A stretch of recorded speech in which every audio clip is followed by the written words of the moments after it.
Hi, welcome back to my Sea Ice Challenge series. I'm Icon and this is episode 7 of our survival adventure out here in the nothingness. So we are quite well as far as things can go outside here. We're sitting here at with a decent amount of energy. The biggest issues are this guy not featuring a high enough plant skill, but you know, life's quite well out here. We're just now missing a few units of steel to continue our endeavors. I always need to put up some care with my sun lamp, but apart from that, everything seems to be quite fine. I mean, we are right now looking for pretty much, well, more materials and slowly building up the resources to have a second person in my area. That would be really cool if we got to the point where I'm able to gather up a second colonist and keep him alive, but I guess we're still pretty far away from that. So far, we're actually starting to starve now, which is a little bit sad. And there's only one unit of funky meat in the freezer, so... well, let's open up another can. Can't change it for now. There's nothing else available, so poor old Bishop has to do what he has to do. Alright, we can allow that piece of meat now. I mean, the good news about all this, we do earn us a lot of money with that extra leather. Since we're not using that leather anyways for clothing or anything else, because it makes people really angry if they wear something like that, I don't see any issues in just selling it away. I could earn more money by refining it before I sell it away, but we'll need a tailoring bench for that. So I'm a little bit angsty right now because of the extreme power outage here. Let's turn off the lamp for a moment. Okay, let's turn it back on. Well, the dance back and forth of power supply is a little bit annoying, but I'm pretty sure we will get past that one day. One day soon, even. So, the next thing I want to research after, I don't know, Go Choose Production. Well, Go Choose Production ain't important at all, but oh well. I want to research solar panels. That's what I was wanted to talk about. Wait a sec. 7 of 8. Man. Dude. Doing great, Bish. That's not even him with a increased skill level here. Alrighty. So this will last us. This will get us through a few more days.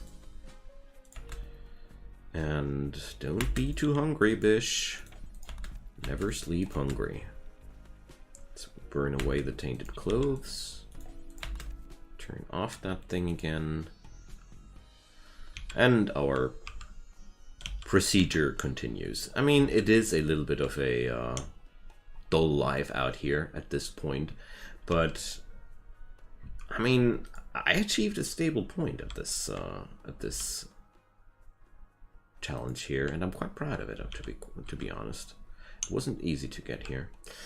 So let's see what the next winter will have in store for us, because so far as things go, I feel like I don't need to be that afraid anymore, and we're entering the long haul of the Sea Ice Challenge. That's when you just simply wait for things to happen. My long-term goals are pretty simple. I want to have enough materials to put up the microelectronics bench and a high-tech research bench, and I don't know if I can go for deep drilling on the sea ice, but I'm pretty sure I can. That's one thing I really want to come up with, because I feel like that could be a excellent way of acquiring those materials more actively. Right now we'll have to wait for gifts from the skies. I mean, I'm not ungrateful at all. We're doing really fine at this point. Especially do like the fact that I have now a food variety, you know.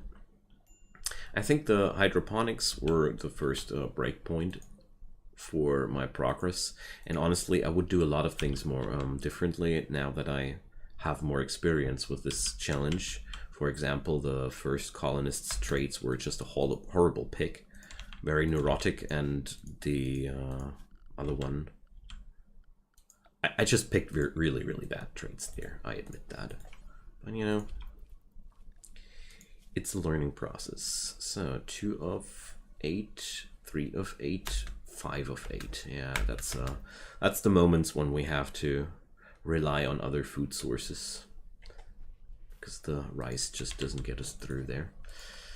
So let's see. I think it's time for the next attack pretty soon. I got a feeling, you know. I got that feeling. We're going to be attacked soon. Wildlife-wise, pretty much nothing is coming along here. Defense of Fortune. So I'll accept that, even though it's going to be rather dangerous. And I'm going to accept it for honor, because I really feel like, or do I? The first levels of royalty give you access to a few spellcasts. No. I'll accept that for Glitworld meds. You know, Glitworld meds are just lifesavers, and a bit of honor is just a new thing to take care of. I'm not really sure if I want to have that. Just realize that gathering up the materials for the royal needs will be a true pain, mostly because royals need a steady supply of wood. Why? Because they insist on braziers. And guess what? Those braziers must be lit. And braziers can be only lit with wood. Royalty is not really ice compatible at this point. So vanilla royalty ain't. Because there's simply no way of gathering wood in any meaningful way without modded content, because you can't build trees in closed rooms. It's just not possible. What's up with you? Mega Sloth Tribalware. And since it needs to be unroofed to grow trees, you've simply lost, because a unroofed room will always have the ice. You can't remove the ice anyways, besides that. I tried it once on the ice sheet, and I really tried everything I could think of, but it didn't work out. Okay, so Bish. They're upon us. Let's give Bish a nice meal before we start. And let's get going. This guy is a lot more dangerous than the enemies before, due to the fact that this person here has a own ranged weapon, so I'll rather go into cover. So does Mega Scarab, but you know, right now the temperature is working for me. Bish ain't freezing, and therefore I'll just sit it out. You know, this guy already has the minor hypothermia, and now I can go forward and attack. While Bishop is still enjoying his cover. And of course he still gets hit, but let's see. It's not even immediate danger, so let's strip that person and go into self-tent mode. No, Bish. Oh gosh. So what we'll have to do is, now we'll have to haul the medicines before. We can't do that. Okay. Now, I'm quite happy that this guy brought me the medicine I was needing to survive that. So, what's your gear? More medicine. Appreciated. And way better, well, also pretty good shot. Okay, so Bish, you're hungry.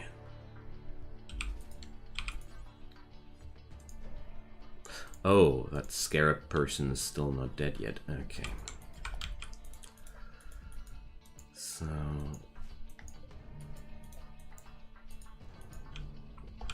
Okay. Just want to make sure that we're using the cover of the wind turbine as good as possible. And there goes the third raid. This is a rather dangerous situation, I gotta admit. But we're fighting against people that don't have any cover here. Bish ain't bleeding to death, so it should be working out somehow. As long as it doesn't go into mental breakdown here. Alright. That person here is dead. So let's butcher away.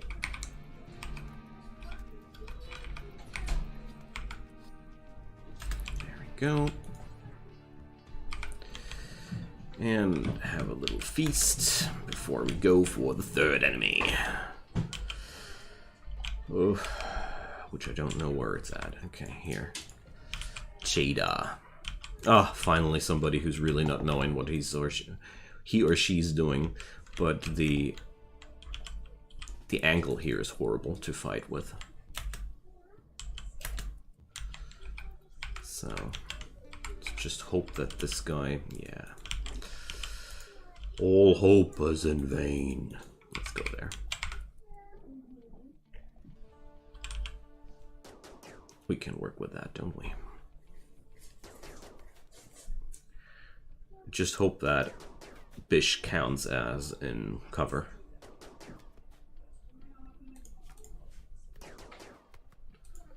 Alright. The turbines are a little bit roughed up, but that's not really much of an issue. Oh yeah, somebody mentioned that we can store the jade outside. That's a good idea. Alright, so we did that. And we received a few units of Glidworld meds. Perfect.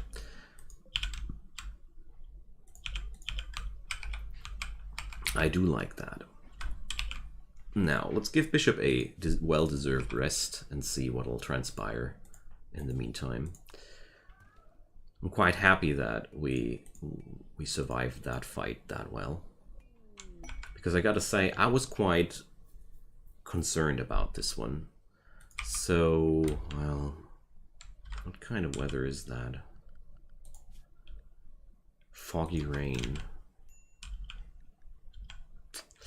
Well, I don't see myself able to sustain more than one person at this point, and I also don't feel like I need to kill away yet another harmless person that wants my help. So, why is he so? Ah, okay. Several reasons. Yeah, okay. We'll have to wait until a few of these debuffs have worn off. I guess the cannibalism will be a good one to wait for. But I gotta say, we are quite well here.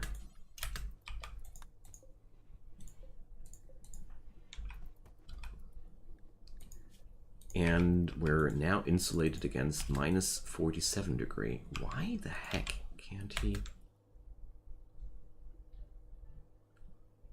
Why is our indoors temperature so horrible?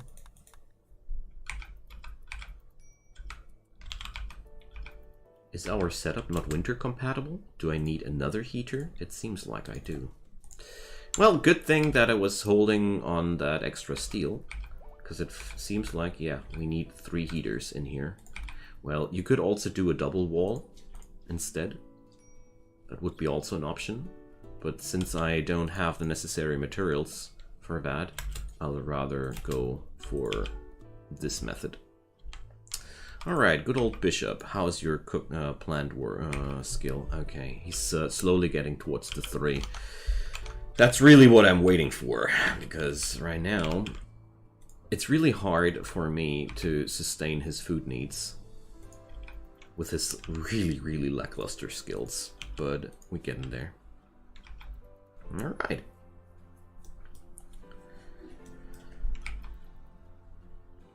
Feels so sad that I didn't accept this Oscar quest, but, you know,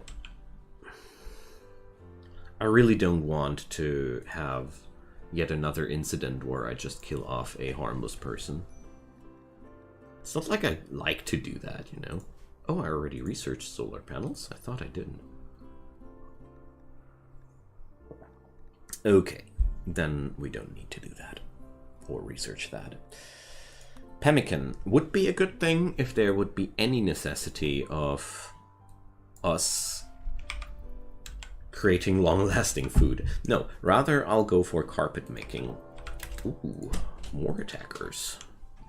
Finally, again, some person who prefers to attack us with no ranged weapons. Ranged attackers were a lot more dangerous than the melee people were. I mean, it's a quite obvious thing, but it was fun. It was fun to be triple rated like that, gotta say. Alright, the usual things apply. Let's get outside there and take this fight head on. His insulation is way worse than Bishop's insulation, so therefore should be no problem at all. Even if I don't really hit enough bullets, the cold will win this fight for me. That's really one thing I like about Sea Ice, that you can use the environment that well for your own victory. Especially once you have the necessary equipment. Alright, one more volley. Come on, Bishop. Ooh, yeah, that was a good one. So that guy is now down to 3.4 cells. Why is he still that fast, though? We shot off his arm, but he's still running like a leopard. Yeah, leopard. Okay. So I'd really love to strip him of his gear, but we're absolutely crammed here with things, so sadly that's not gonna happen. But thanks for the pemmican, dude. It's good to have a real meal from time to time. Alrighty. Switch it off and put that guy away. So 38 steel, not too much. So winter is coming again. I'm really surprised that I needed a third heater to get this room above 0 degree in the winter time. So it's really important that in the long run we'll go for a double insulation. I did botch up the wind turbine placement at this point here. Like I really would have benefited a lot if I would have dropped the wind turbine one grid away from my hut, because this way I would have been able to double wall that thing easier. But now I need to double wall here. It's not a problem at all. We just need to do it differently. Hey Bishop, you're starving? No, come on, man. Stop starving, Bishop. Life ain't that horrible. Alright. Let's see. Plants 3 incoming. Awesome. So the longest part now will be our waiting time until I'm able to upgrade my environment. Yo, Bishop, that's you're not done here. Love it how he's just casually stopping his work. Hooray! Plants 3! Let's just hope it'll be a real improvement here. But what I do realize, ever since I have the third wind turbine, I don't have that many problems considering that many problems towards the power supplies here anymore. It's really good. It starts to feel like almost a normal gameplay now. Ankun's Salvation. Oh yeah, an incapacitated refugee. I love those, especially when they spawn during the winter. So let's just check out how far this is away. Oh, only 5.5 days through minus 90 degree. Huh! What can go possibly wrong? I don't even know if you're able to acquire gear that will insulate you good enough against that without mods. With mods it's no problem, because mods enable a lot of extra clothing slots, but under these circumstances, I have no clue. I rather doubt it. Alright. Also, I want to have a bigger hydroponics, and that's also why I researched carpet making. Floors make your people really happy. But, you know, I don't want to use wood for the flooring because it's flammable. I don't want to use steel for the flooring because steel is way too valuable for tons of other things. And I don't want to use silver for the flooring because I'm not a snob. So... Jubal, math prof, oh man. With paralytic abasia, oh man. Sure, I don't have any problems with caring for somebody for 37 days. But let's strip that guy. I know it's a little bit brutal, but... This person has good gear, so... Let's fake the rescue. Just to have the items closer to the base. And let's accidentally drop that guy. Oh, let's quickly strip it. I want to make sure that the items here are better. There could be better items than I got. And, well, there might be no traders until the next winter. Until the winter is off, but, you know, it doesn't hurt me either. Oh no, Bishop, you're starving. Man. I really hope that once his plants level is higher, that he's going to be able to sustain himself better. But right now he's not. But his mental stability is pleasing me quite much. Yeah, I wasn't finished talking about the carpets yet. Cotton can be easily grown in the hydroponics, and that's, I mean, I guess you already guessed it, but yeah, just wanted to finish my sentence. So I consider these a very the carpet making as a very fine choice in the long run. We might not be there yet, but we'll get there for sure. The only thing I really feel sad about is we still have no access whatsoever to extra materials here. But, well, power is really no problem anymore. Oh, fibrous mechanites. Okay, fibrous mechanites are really, really problematic because a constant pain rating is really, really nasty. So I'll even allow him to use proper medicine for that. Yes, he's working faster and everything, but higher pain also makes him collapse faster out there. And since we're in the midst of winter... Oh, by the way. No, I don't dare to. There might be a steel slug chunk, but I'm not gathering it because of the mechanites now. Because breakdown... You can break down so much faster when you're in a little bit of pain, and there's minus 80 to minus 90 degree out there. It's really hard to not give in to the greed, but there's one thing calming me down. I wouldn't be able to do anything special with this extra steel slag chunk anyways, so we're fine. It doesn't decay or go bad in any other way. So let's just be patient. Let's just be patient. Alright. This winter is a lot less dangerous than the last one. Last winter was really, really horrible, but this winter is like really, really easy. Except for the fact that I'm just not producing enough food to sustain myself just out of the hydroponics. I'm really, really feeling sorry for a bishop that we still have to rely on such nasty food sources, but you know. There will come the time when these days are over. I'm quite sure about it. Alright, we got that. So Devil Strand can't be grown indoors. Psychoid brewing, I don't really agree with the necessity of that. I'd really love to have a high-tech research bench, but I guess we're really, really far away from that. Let's go for biofuel refining, because chem fuel can be used for a lot of nice things in the long run. It's one of the more useful techs. because it enables us to use transport pods. I never checked out. Oh no, transport pods are not useful at all. You can make friends with transport pods if there are any friends in the vicinity, that is. But in this scenario, there ain't. Are you kidding me?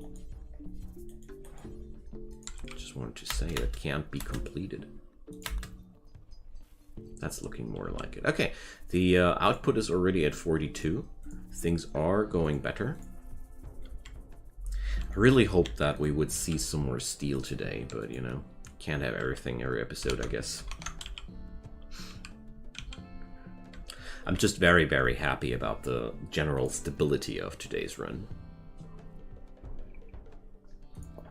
It's like the Mechanites are the most problematic thing right now. I'm down for that. I'm still down for that. Meanwhile, I'm really sad about not having more resources to put up any meaningful benches or research or whatever. I feel like I could do so much more. I mean, we got such a nice allocation of leathers here at this point. But you see. Alright. Let's see what'll happen next. So, after a few days, we had a nice little delivery of hyperweave. Sadly, it's the first time that we receive hyperweave, and therefore there's not really much I can do with it. But I still want to acquire it. We're still with the fibrous mechanites, and well, let's just try it for once. It's only mild pain mechanites, so I'm pretty sure that it won't be killing him right away. Okay, so we're able to do that trip once, then we're able to do that trip twice. Let's do this. I was considering that for a long time, but since it's only mild pain now, Glitterworld medicine has deteriorated away in the storage? Are you freaking kidding me? Oh no, I totally derped on that. I literally derped away my big quest reward there. So Bish, go inside. He's hypothermic right now, so come on, dude. You're in no shape in staying outside and playing horseshoe pins. Sometimes you just have to take care of the well-being of your people.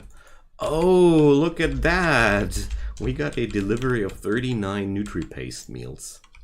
I guess we're now in the clear for quite a while. Oh my god. That's really good, gotta say. It's possibly the best loot drop we had so far. Not only because of the value of the Nutri-Paste meals, it's also a free delivery of 4 steel slag chunks, which is extremely valuable at the same moment. The only problem I see right now is the storage, you know? We're running out of storage here. So, that's also why I didn't allow all the packages at once. We're still suffering from mechanites here, so acquiring these items is a very, very sensible task. I'll let him play some horseshoes to make his recreation go a little bit up. Just to make sure that he's not going crazy, you know. Really important things. Alright, Nutri-Paste meals make you a little bit unhappy, but you know, we had way more unhappy meals lately, so there's much less unhappy in that meal. Alright. Speaking about unhappy meal, let's give him one. If I get rid of that one chunk, I mean, it's really stupid that we get 24 hours of mood debuff just from one scrap of human meat, but it frees up the storage room, so I have to. So now we don't have to worry about food for quite a while, and Iroka is attacking us immediately. That's bad. That's really bad. Because at this point, Bishop is already hypothermic. What is going on? 3 times cargo pod deliveries in a row. Alright. I want to go inside with that just for a moment to get rid of the hypothermia for a sec. What is down there? Insect jello. Okay. Storyteller wants to get that food problem away from me, I guess.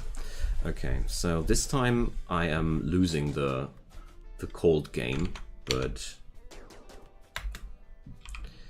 I did win a lot of other things in exchange. Alright, that's today's episode. I really enjoyed myself today. I hope you enjoyed the progress so far as well.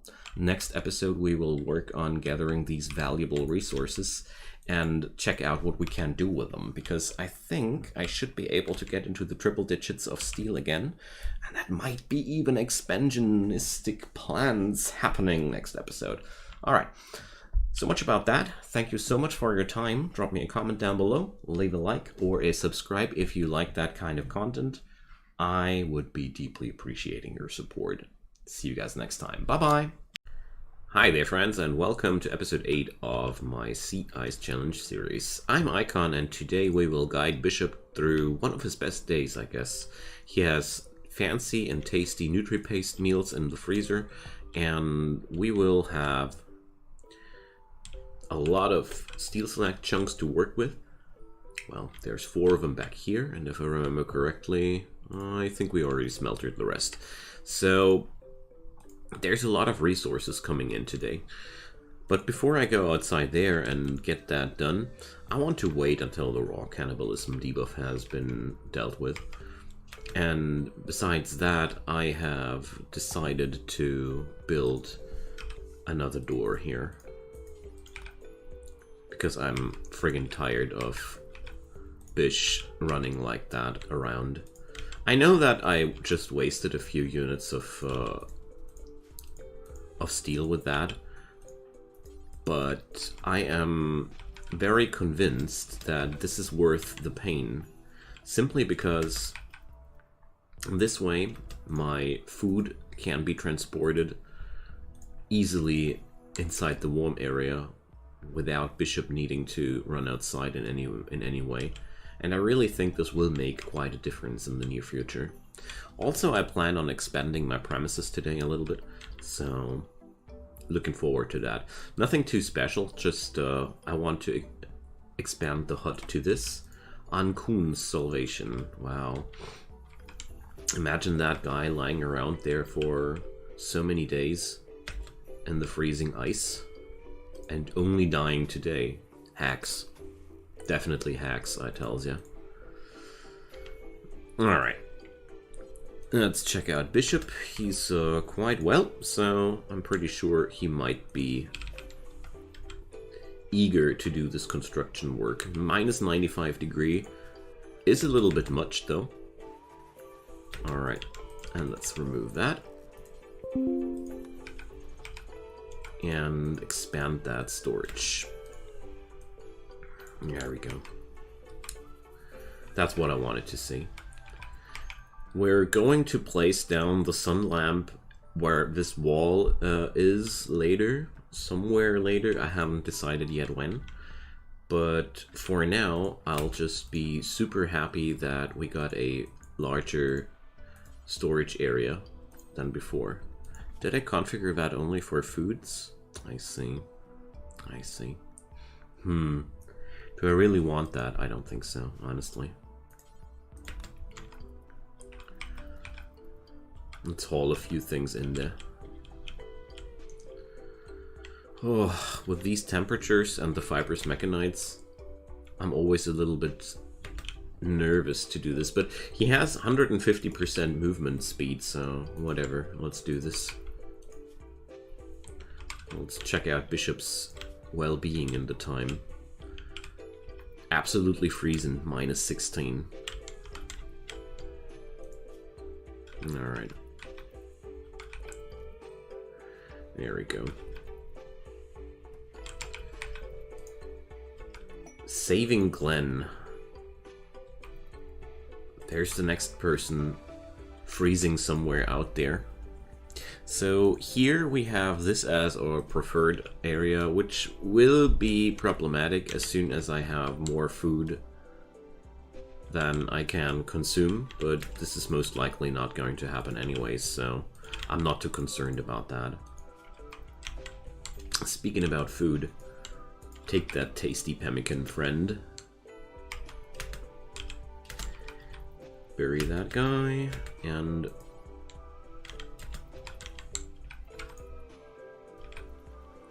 I even have the smelter online today. Dang. Feel filthy rich. Alright. So this is way more than I wanted to store in here, I admit. But at the same time, I don't mind it too much, honestly. Alright. Rather have these things inside where they don't deteriorate. Okay. Let's do the hauling of these steel slag chunks very carefully. In the meantime... Yeah, okay. I want to flick the switch on that thing, just to conserve some power. And let's do some manual controls here. Definitely gonna forbid that door for a moment, just until the hypothermia is over. There we go. I won't allow Bishop to go outside while he's the slightest bit hypothermic, at least until the fibrous mechanites are over, because it's just that dangerous with these temperatures. He'd be literally eager to kill himself, but I didn't want to place down the hauling orders bit by bit, which I could have done as well, but yeah, it's all fine. Let's send him for the last haul. It's only minor break risk under these circumstances. That's really good. Let's give him some free time outside there. Some tasty meal, and there we go. Alright, we still got 33 NutriPaste meals. Considering that I'll need like something around 1.2, wait a sec, how much does he actually need? 1.6. So two of these are 1.8 Nutri value, and we need slightly less than 2 meals per day. So if I would divide that through these 0.8, 0.9, it is, well, something around 4 days, 4 to 5 days, depending how well I calculated. Alright. So what I want to do now is I want to consume these NutriPaste meals first to make sure my storage area comes clear with these. Wait a sec. Okay, he's done with that. Alright, so with the higher plant rating, we are doing way better. And you know what? We're going to do it now. Let's do some punk in here. Anarchy. We don't grow food, we grow well-being. It's just with the carpet making tech and some good flooring inside here, we would gain a lot of quality of life here. Wait a sec, I didn't want to deconstruct that. I wanted to repower it. And considering that I have all the food I need right now... Alright, this one has to be the important stash. Now then, I got 92 units of steel. I know that I delayed my comms console yet another time, but I feel like I'm really okay with that. Why is there coarse bile on the ground? I don't want to think about that closer. Now, let's check out how this growth project goes along. And now, well, there's really not much we can do for now. Wildlife-wise, there won't be much happening. Just checking if I have forgotten any leftovers here or such, but no. Alrighty, so let's power up and wait until the cotton plants are grown. As we can see here, the cotton plants really need quite some time. I skipped right now 2 days because I wanted to fast forward the time a little bit, and I guess we will have a nice opportunity to just wait a sec, I completely divided these nutri-paste meals wrongly. We have food for about a season in there.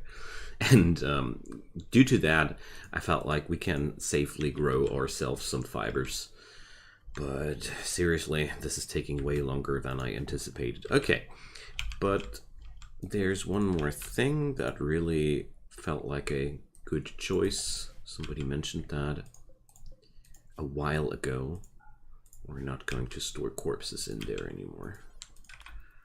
I'll just leave that. Oh, come on, you. It's not what I wanted to do.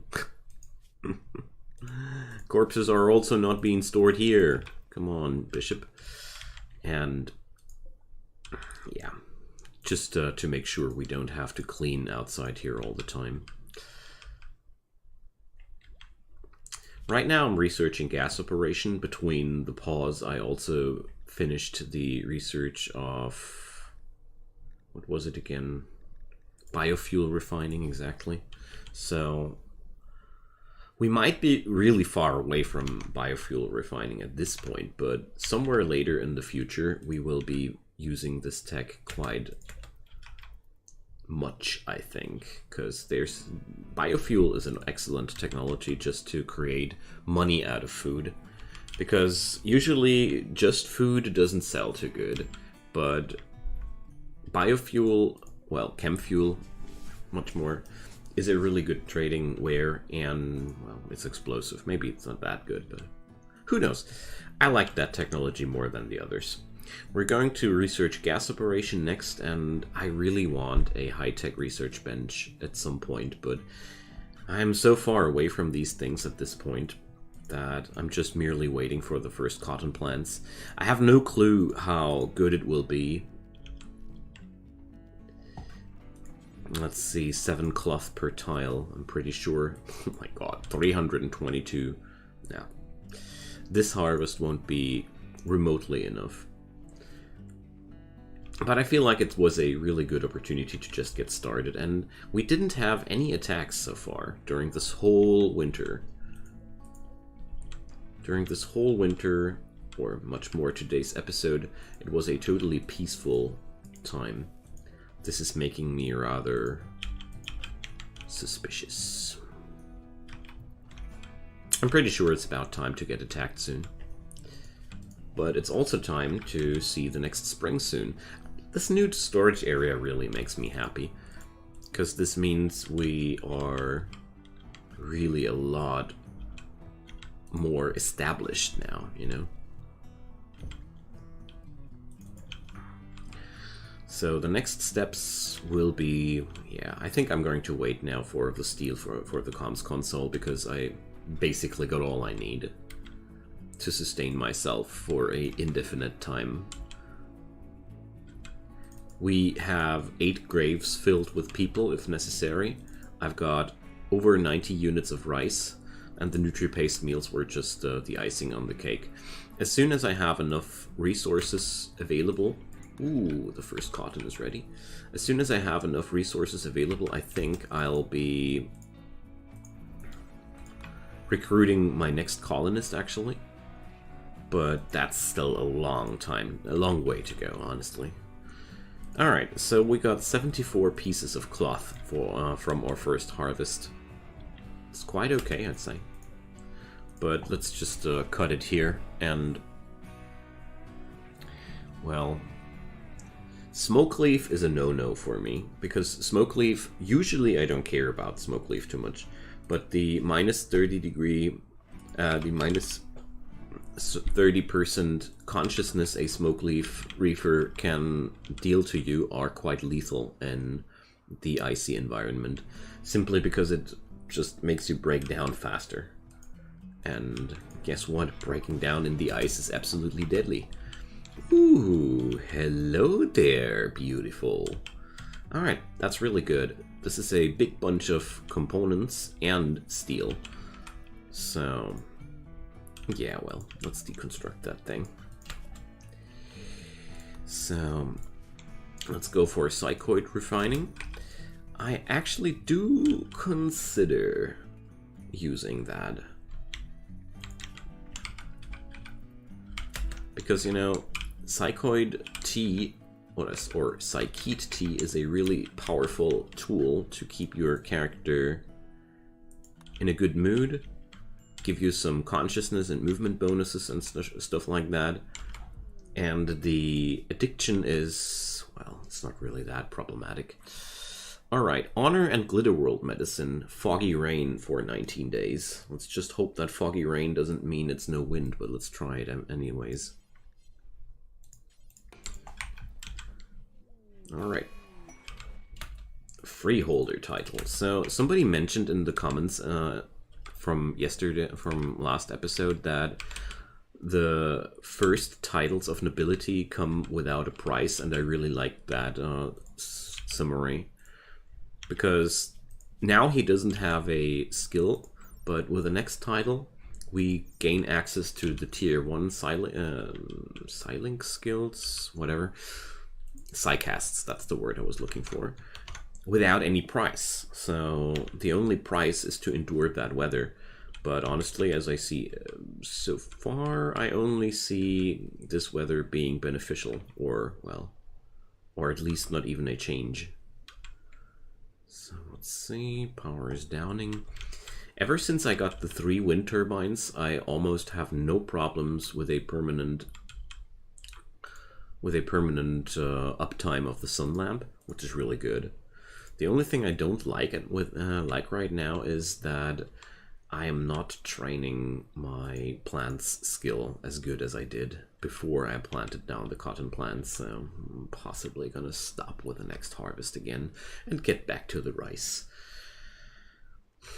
Oh, let's check this out. Look at this. Oh no, I meant to deconstruct, my friend, because I just realized something. We can't do this. No, I'm not going to replace that at all. Simply that. It's way better. I don't really need a piece of furniture in front of that smelter, because the smelter is a workbench I only use so and so much, whereas these 2 places here are quite often frequented. What's with my storyteller though? No more attacks whatsoever. I mean, we didn't have a single attack so far. It's really odd. It's really, really odd. So 122 units of steel. The comms console is already paid for. We only need 40 more. I'm really excited. I mean, I've been waiting, or I've been building towards that step for such a long time now. Let's just hope we'll get a lucky coincidence for the rest of this episode. Well, power is running out, so for the first time since quite a while, I'm going to flick the switch here. But I don't accept this to be a power outage at this point. Rather accept no growth on the cotton plants for a few hours. That's okay. Freezing to death is way more problematic. A transport pod crash. Hey, Patrick. Oh, you're from the enemy faction. Okay, Patrick. Tell you what, Patrick. I'm going to imprison you. Alright. That's another nice scrap there. Oh no, Patrick died. I tried, Patrick. I tried. Alright, let's give Bishop his bat back. Okay, and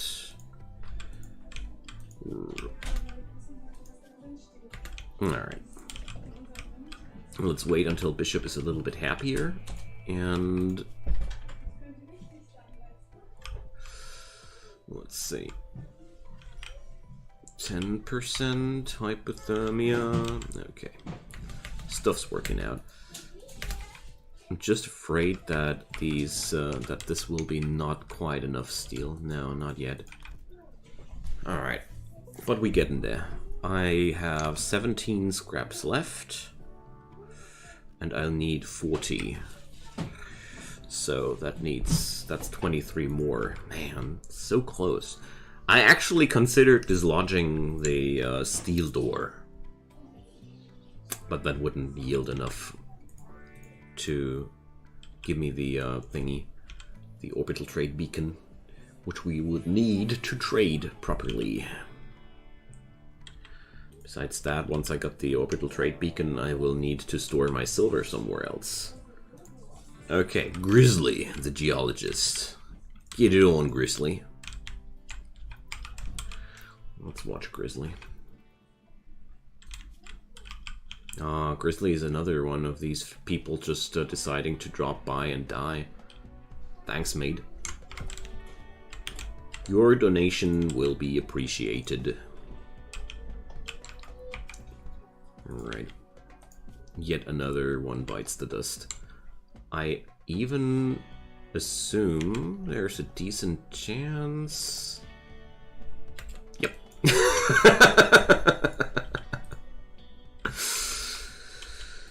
Exactly this. I really don't know. Let's designate that for prisoners. I want to carry that guy a little bit closer to my hut before I strip him. You know, carrying times, they're just annoying as heck. Alright, Grizz. You wanted it like that. You got it like that. I love it how we're just ignoring him here. Oh no, a low drone. That's bad. Also no more juice on the wind turbines. Finally, we're back in action.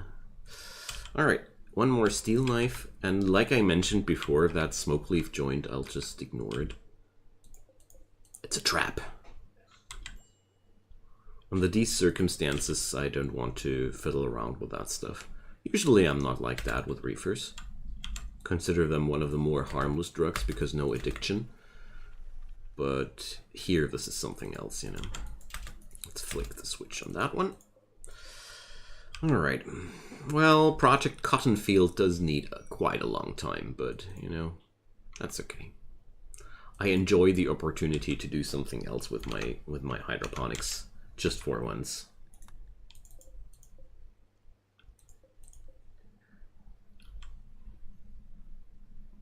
Nevertheless, the amount of cotton I'd need to put down a flooring where my character is living at, that's quite a lot.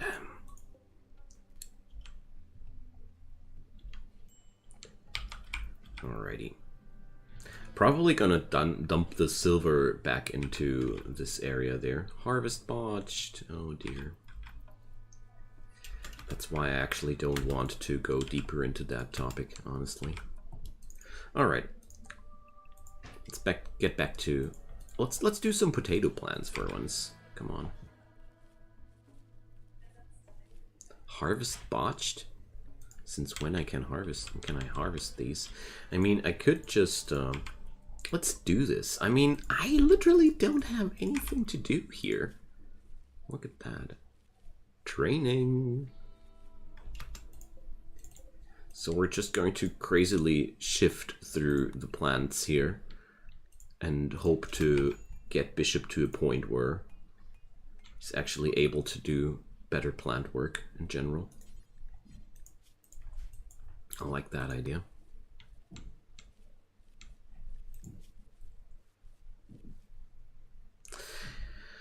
Although, it's going super slow, gotta say. And now some rice. The hobbies you develop in isolation, you know. Ice, so never mind. Go plant some more Bishop. Thank you. Well, I receive about 150 XP for planting out both of these hydroponics. So if I would really want to grind it down like that, I'd need 2,500 more. That's about 15 to 16 times replanting that. Yes, if I would be the min-maxer from hell, I could do that, but you know, I don't feel like doing that. Rather research more and grind up that science skill on him. I mean, he's really good at intellectual by now. It's something I do like. The nutri-paste meals are running low at this point. That's good. That's what they were meant for. I just hope that somebody will deliver me the last few scraps of steel necessary. Because with orbital traders available, my progress should be a lot faster. A lot faster. So let's see what'll happen next. So, a couple of days later, all that was happening was my rice growing, and apart from that, we really got ourselves some peaceful days now. I started to allocate food again because I felt like this is one of the easier times to grab up higher stack piles of that stuff. In the meantime, I am waiting for something to fall from the sky to allow me to build my comms console, but let's see how much longer that'll take. And another couple of days later, the only thing that was changing was the growth of my rice fields, but at least slowly Bishop starts to be good enough at planting things out that we can sustain ourselves better and better every time. I also used up all the nutri-paste meals. We researched some things like beer brewing and prosthetics, but beyond that, there's not really much happening outside here. The temperatures are slowly reaching a point where I can only await the next caravan to hit town, but at the same time, I'm not sure how long it'll take. The last caravan was hitting our little colony here during the summertime, and well, today's episode was like almost 2 seasons long. Well, I tried to do a few breaks in between these phases where really nothing happens, but there we go. The Covenant of Danyabor. It's not worth bum rushing that guy down. I mean, we could do that. That's just the Gentle Tribe faction, and the only negative thing about that would be that these guys would hate me and attack me, but at the same time I don't really feel the urge to be at war with these guys. I think Bishop's plant rating ain't high enough yet to sustain himself just by plantational work, so we will still have to rely on things we plunder, but at the same time I really don't think that we are in a bad spot here at all. I mean, I allocated more than enough food here, let's call it food, and basically I'm just waiting now for the next steel delivery. Let's see how long that'll take. Speaking about steel slag deliveries, I just discovered that one chunk I was basically overlooking the whole... I must have overlooked that the whole time. And I think this is almost enough, but only almost enough. If I see that correctly, we're still 1 steel slag chunk short afterwards. But look at Bishop, slowly turning into a real pro with these rice plants. He only botched 1 harvest. So 160. No, that's exactly enough. Yes! Well, the only issue right now is I have no clue where to place down that thing. Because, you know, it's rather large. But apart from that, we did it.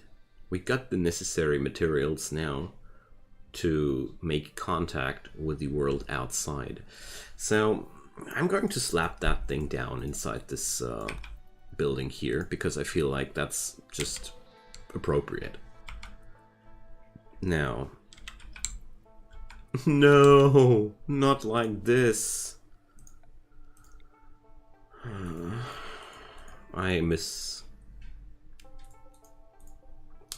I didn't make my calculations properly, and we don't have the metal for the power conduits. No.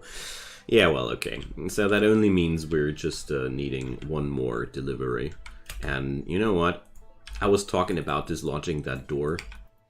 We're going to do it now. Because, seriously, I want that orbital trade beacon so badly. Because now we are now autonomous, you know? Sure, there are a few things that now can't be sold anymore. But at the same time, that's it. That's what I was waiting for. And of course now this guy with wielding a steel club comes by. That's mean. That's just really mean, Lumpy. Gotta say. So this time they send people that are actually able to defend themselves, so we have to fight that off. But that's really good. I mean, I'm super happy with the outcome of this episode, because that means we are now able to sustain ourselves trade-wise. Alright, I just noticed that I'm out of power here. It's a little bit frustrating, but oh, the smelter is still on, that's why. Come on, Bishop, take it down quickly. We need to get inside here and flick the switch. Alright, so that means we're now good-o. Tioski's Cache of Fortune. Do I look like I want to go adventuring outside there? Anywho, friends, we did it. So today's episode yielded the success of the comms console and the orbital trade beacon. This will be still a little bit more work necessary. There will be still a little bit more work necessary. I really want to have another trade beacon inside here, for example. Maybe you can move them. Maybe I'll just move the beacon. Hey, that's the idea. I can just reinstall it where I need. Bam, 200 IQ.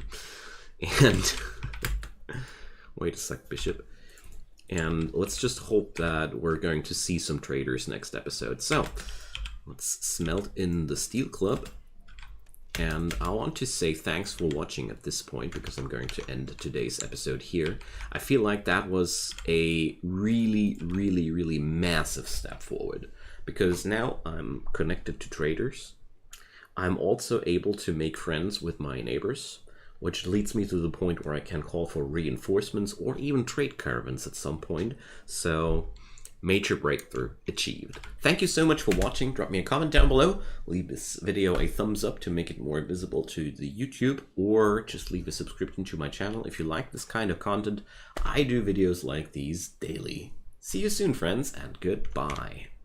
Hi friends, and welcome to what's going to be episode 9 of my Sea Ice Challenge. I'm Icon, and last episode we finally managed to build up our first comms console, and now the summer is upon us. We're growing our own food, and it's basically only us waiting for a good time here. Well, meanwhile, we still suffer from, let's say, how much forced weather there is. Well, 15 days. We have only 4 more days of rain ahead of us, and then things will be good again. Meanwhile, our good friend Bishop is researching basically through everything which is possible, and he's quite good with that. And besides that, we're now waiting for money gains, resource gains, expansions. This is the first time since I started out this run that I'm ready for expansions, and I'm definitely looking forward to that. Now, plans going strong towards the skill level 4. I haven't had it in me to power play through this. I realized last episode that I could actually spend my time with planting and replanting of things constantly and grind up with this my plants level, but you know, I don't want to min-max that much. Alright, Riesling. Called like a wine and acting out like a drunk. I like it. So that guy is definitely in for a hypothermia. Alright, gotta be careful though. He's incoming from an angle where I don't want to provoke the fight carefree, because it's in the vicinity of my wind turbines, and you know me. Alright, let's check this guy out. Teetotaler, Slowpoke, and Tough. Slowpoke was diminishing move speed. He's already dead, basically. Go, Bishop! Ooh. Quite underwhelming. Tough people are really nasty, because they just take forever to die. Oh, that guy definitely doesn't want to follow me here. Here we go. Get over here, you punk. Come on, Bish. Run! The man with a knife wants to stab you. But you see, we're already making up distance here. So... And Bishop isn't even freezing out here, so... It's going to be quite a simple raid. Although this guy is really tanky. That's certainly one big issue. But, you know, if I have to pull that guy all the way,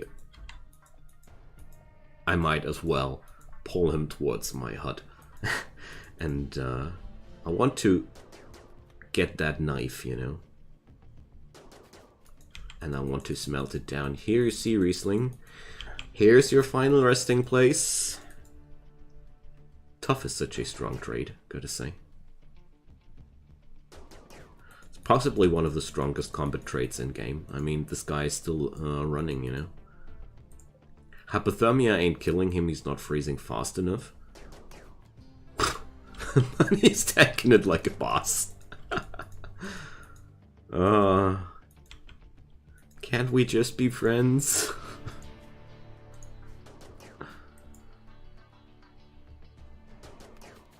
The forced weather is also diminishing Bishop's hit chances by a lot. But apart from being bored, Bishop is in absolutely fine health. There we go. Now... Ooh, with silver. Nice.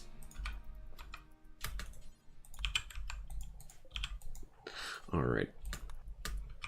Since I now have access to the comms console, I definitely want to accumulate as much of that clothing as possible, because it's just pure money.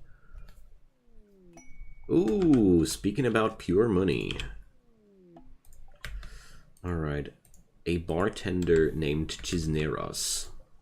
Okay, the Friends of Blood are paying us a visit. So, you know me.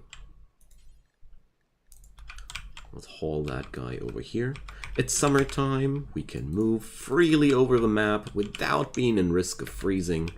It's lovely. Alright, Bish.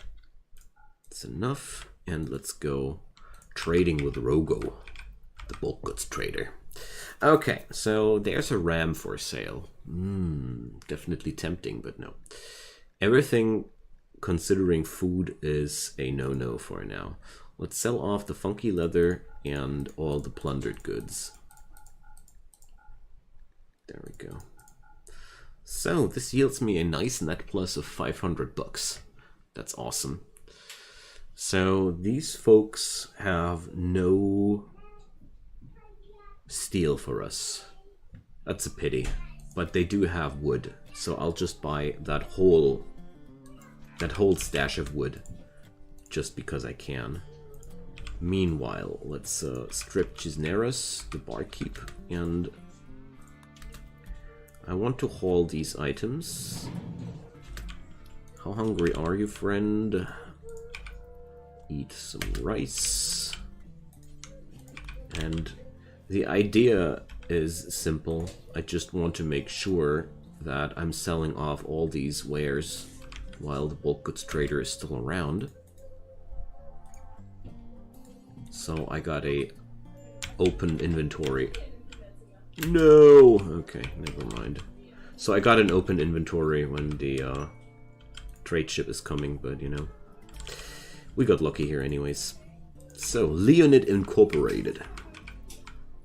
Alpha beavers, that's what we need. Animals that feast on wood on the sea ice map. Top notch. Best stuff ever. No, not really, but who cares? So these guys, they don't buy any plundered foods, which is actually a shame, but I can't change it for now. They're also not selling any materials I need too much, except for gold. So here goes. We need the gold for high-tech stuff, so let's forbid that silver here and get it over here. So I won't be able to buy too much gold anyways, but let's do it nevertheless. Selling away the hyperweave, because hyperweave ain't important. But I can't remember how many units of gold I'd need for the what's it called again? For these high-tech thingies. I think it was not much though. I think a very low amount was sufficient. Okay. Bad news, no steel. Good news, we got plenty of wood to work with.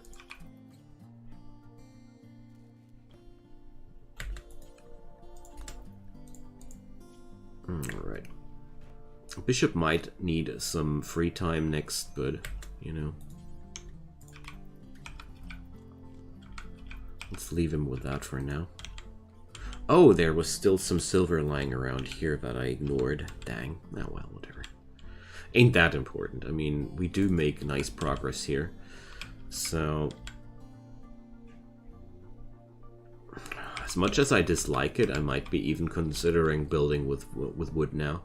Simple reason behind that, it's available right now. And I could use some expansions, to be honest.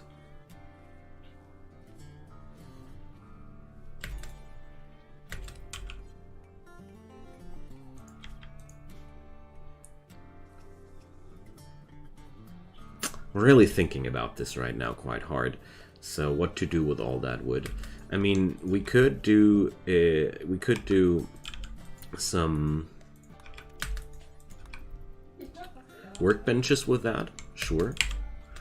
But at the same time, I don't have any room left whatsoever for workbenches. That's the big issue here. This place is completely crammed, so there's no chance of me getting there.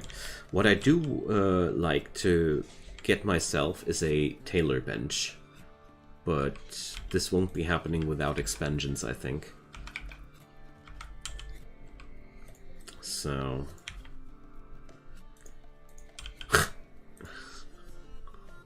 the walls of this place are quite motley, but I don't mind. So here's the thing, which will be a little bit of a more complicated topic. Yeah, I know what I'm going to do. I want to reinstall the smelter in here. Oh, some power conduit is missing. And I'll just put down the tailoring bench in here. And that's that. And this way, problem is solved. Because this thing is really only needed so and so often. Whereas the tailoring bench, well, let's see, is there any wildlife? Nope. But, you know, I got 300 wood available. Quest failed, saving Glenn. Oh no, I didn't save Glenn. Poor Glenn. Let's give him a short moment of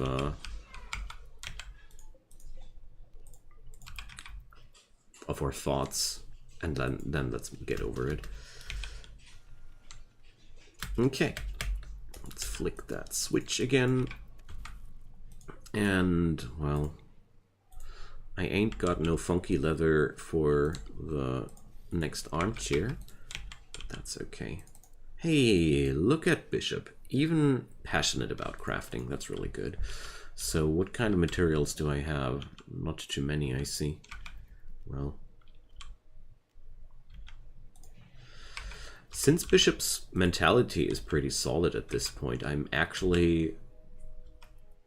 Yeah, let's do this. You know, we don't need it for the food anymore. Actually, now that I come to think of it, transport pod crash. Kong, okay. Kong the housewife. Let's try and rescue her. Let alone for the loot. Oh, I can't capture. I can only rescue. Of course, of course. We're going to rescue Kong.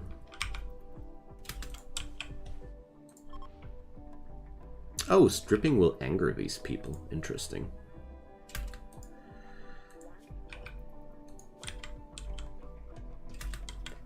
Well, I want to try if it makes the faction also angry if we just let her die outside there. I want to try that because I'm not sure. So we need more room for sure. Speaking about room, there was another steel select chunk falling from the skies.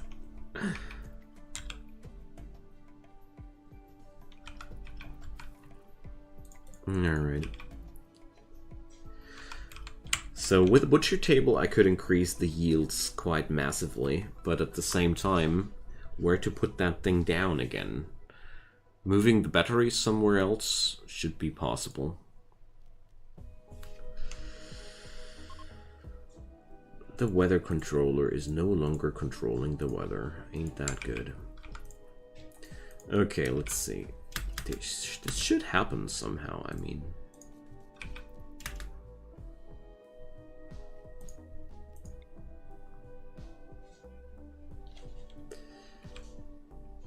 If I move these like that.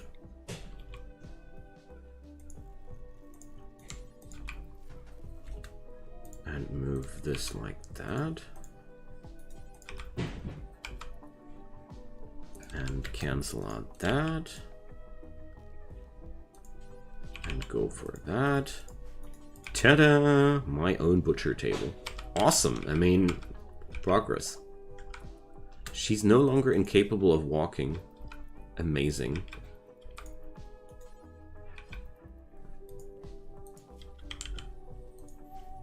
Didn't expect her to make it. Well, GG or something like that. Visitors. Cool.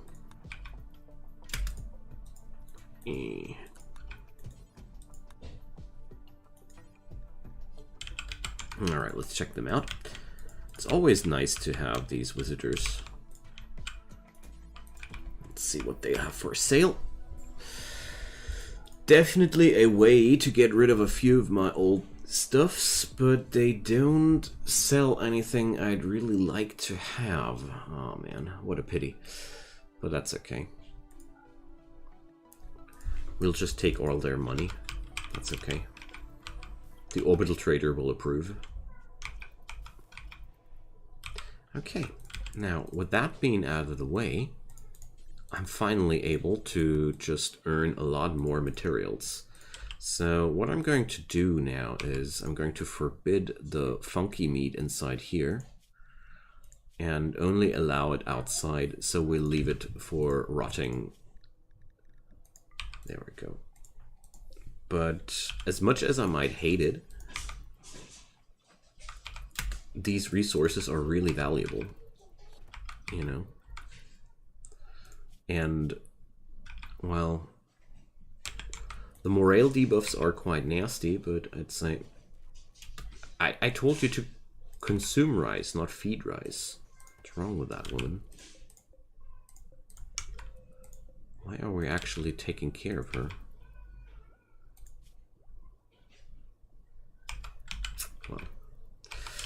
Since she's making it, even though she's just lying outside there, I'd say she deserves the survival quite much. Auto door research, nice. So as soon as I am rich enough, my next big plan is to buy myself some penoxycyline. I'm going to keep the Grave of Archer, nevertheless. And ash. You know, these were among the first. The other guys I don't care about, though.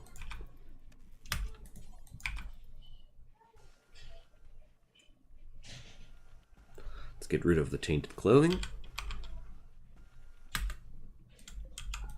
And go down with the power consumption. Also, yeah, let's turn off the sun lamp. I got a bad feeling about this.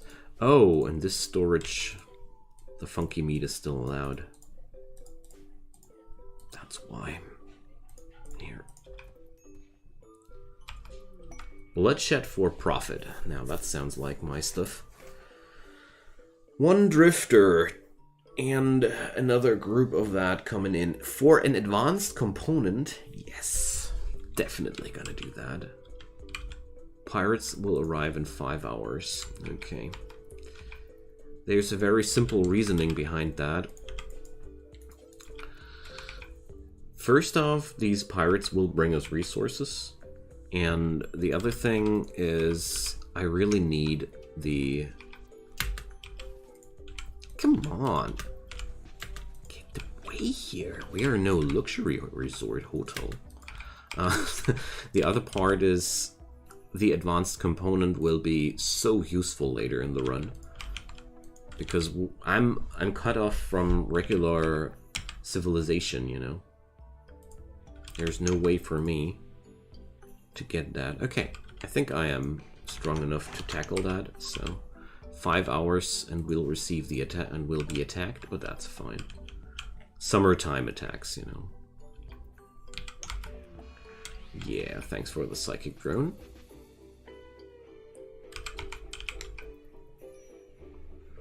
So we opened up 2 new graves. And I think it's going to be really easy here. So that's the launch guy is actually insulated good enough to tank the cold, sadly. I think I'm going to flick off the sun lamp for this combat because I'm way too afraid of a situation where I'm running out of light. And there's the second raid. Attacking immediately. Okay. Alright, things are going to grow a little bit more spicy because we're actually fighting 2 at once. Kinda like. The other guy will need a moment longer before he arrives, but... Nimble. That's annoying. Luckily, Nimble only works against melee. This guy also is featuring a wooden foot, so... he shouldn't be faster than Bishop. Alright. First man down. Oh, and second man is actually aiming for the wind turbines, so... I want to kite that for a moment longer, and now that should be good.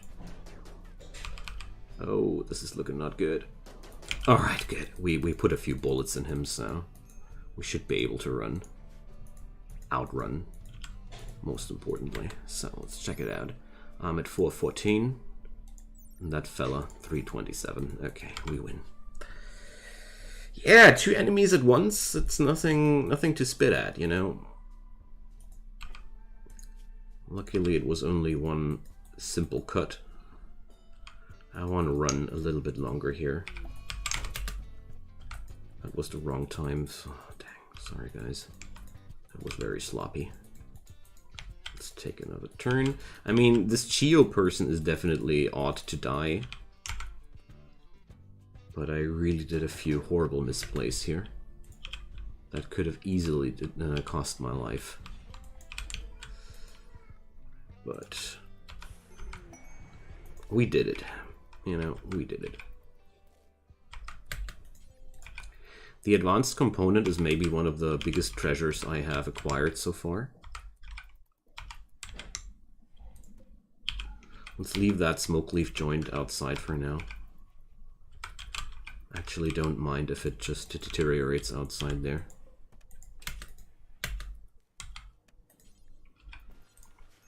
Nice! Nice action here. So Bishop is a little bit unhappy because he had to do things he didn't like. But oh well. Such is life.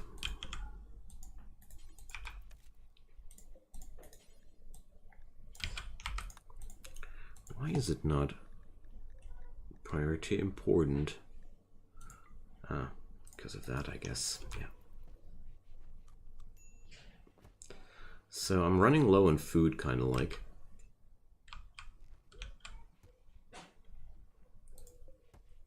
But that's only my next harvest growing ready here.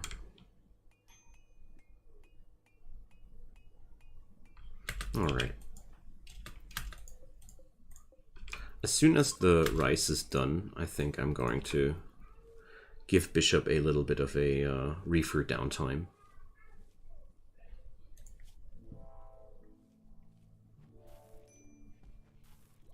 Oh, he even has two of them. Oh, okay. Clean it up.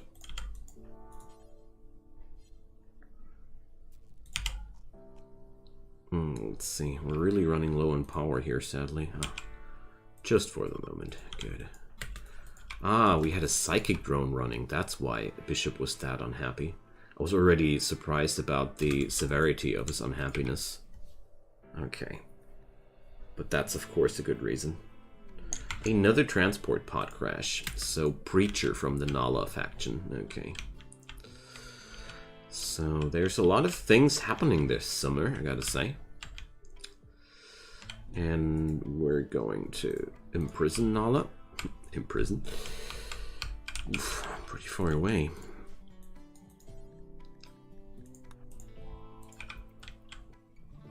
Alright.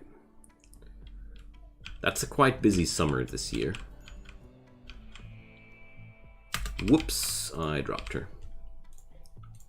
Whoops, I stripped her. Alright. Another one for the graveyard. Okay, please don't break down, Bishop. Okay, he didn't. That Preacher person, though, is really quite resilient. There we go.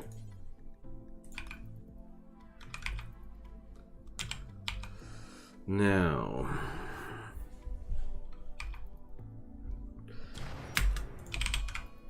yo, Bishop, wakey, wakey. Jeez, how I hated that I have to do this manually to wake them up when something like that happens. I feel like in no way should this event leave somebody sleeping when he's just in the vicinity. That's just so stupid. I don't know, just my opinion. Humps is being attacked by a pack of 2 manhunting squirrels. Yeah, sure. Humps is a very strong character. He's one of the, he's one prefabricated character, if I might say so. So, but you know, sadly I really don't have any use for that character. Nevertheless, he's going to be allowed to fight those monsters that are hunting him together with Bishop. Humps always comes with a tough trade, as far as I know. Alright. Here go the squirrels. Maybe we can eat one of those. That would be really cool. And let's check out. I got some leather here available. We should start producing things. Let's go for pans. Why not?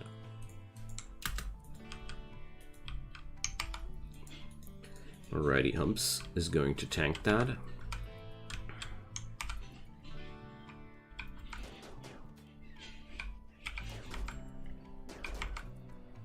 Alright. Oh man, I'm so sad about leaving this guy to die here. But I just can't afford another colonist at this point. I'm barely able to afford one guy, so it's really a shame. But we can't change that. No, Humps, you're not allowed to do this. Oh, we're being raided one more time. Okay, never mind, Humps. You get another. Oh, dang. All right.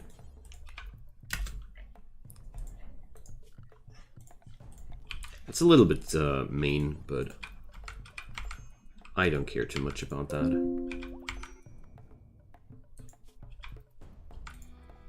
So, person down there. I'm just basically waiting it out until Humps is no longer freezing to death anymore, and now we're going to fight it out. Naked Humps attacking Archer person. Basically, that's how the adventure goes.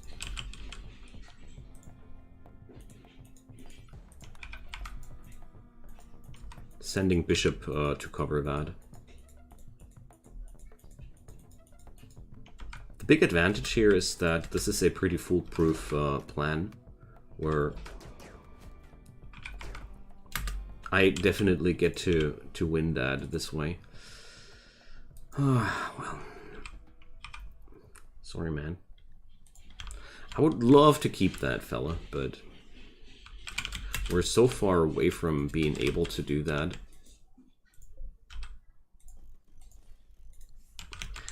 That's a little bit sad, but I can't change it at this point. Okay. Colonist needs rescue. I know.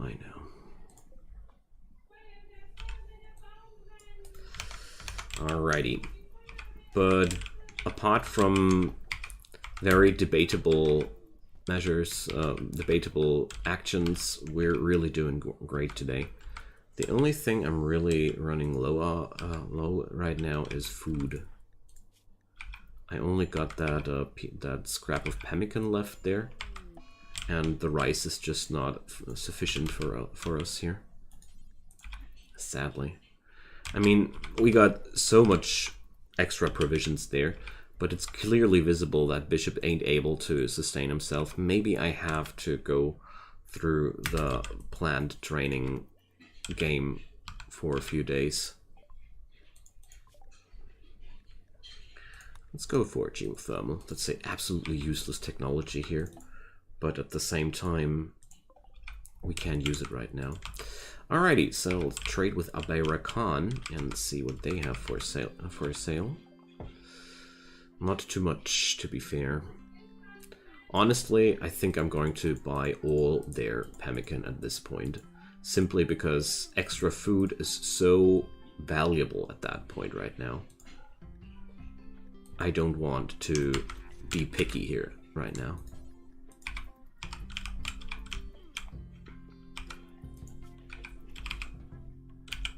So this way I get some free silver and some free food, which is exactly what we need. I'm pretty sure that I'm not that far away from being able to sustain a second person, but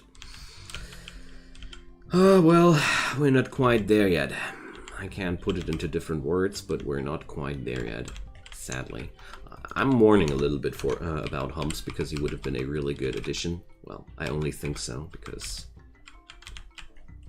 he had pretty good combat stats, but actually he had too many incapabilities to be a strong pick, in my opinion. Anyways, friends, that was pretty much today's episode. We did come a long way, and I'm quite happy to where today's episode went. I mean, I got me new tables to work with. There's a bunny. We're going to take that down next episode. And there are some basics to earn money with. We can do clothing now. We have access to a butcher's table. All I need now is more material to work with, but we're at a good start. Anyways, drop me a comment down below. Leave a thumbs up for that series to make it more visible to the almighty Google algorithm. I would be deeply appreciating that. And if you like Rimworld content in general, check out my channel, leave a subscription if you like it, and turn on those notifications to not miss any future content whatsoever. Whatever you do or don't, just have a wonderful day, and thanks for your time. Hope you come back soon. See you soon. Bye-bye. Hi. Welcome to episode 10 of my Sea Ice Challenge series. I'm Icon, and today we're going to survive the rest of the summer. We're going to produce new items to make our little hut in the ice somewhat profitable. And beyond that, let's see what'll happen. I mean, we sure are in a situation where I just keep producing clothes. I also dismissed the idea of using the cloth for a carpeting because honestly we don't need it as much as we need the money these cotton scraps would yield. So the basic idea behind that was I noticed that Bishop nearly has no mental breakdowns whatsoever, so therefore I didn't feel like it was that necessary to go for a carpeting here. We can do that once we have enough hydroponics running, instead of delaying our progress when the next planetary orbital trader comes by. At least so were my thoughts. Apart from that, let's see. We have really, again, little to nothing on the map. Used to that. Keep scanning for those steel scraps, but there are none. The bunny I wanted to hunt quickly migrated off the map before I was even able to hunt it. That's not unusual here. Wildlife on this map is a coincidence and nothing more. Now, we still have the issue that Bishop does hate his new ways of gaining leather. But at the same time, I feel like we do need the materials, therefore I'll just wait until the debuff has unstacked, and then we're going to keep doing the dirty work. I mean, in the end, it's all for our progress, and the good news about all that, we're not even eating the poor souls anymore, you know? At least for now. Or do we? Whatever. Let's conserve the rice a little bit. It's a hard knock life, and I know that Bishop won't be going crazy just because of one incident of funky meat. Beyond that, I'm really happy with how things are working out for us. I just do need a little bit more, a few more materials, a few more traders, especially something for building materials would be insanely good. So we can't create any more pans. Well, the good old cowboy hat is here for me. Oh, Bishop went into sad wonder. What, that was, I've been talking about nearly no mental breakdowns a little bit too much, I guess. That's it. He's in no deadly situation whatsoever. We can use the catharsis that comes after that somehow. And the hut is warm. The power is sustaining itself. The only thing which is kind of sad is possibly we're going to miss another harvest of rice. But that's just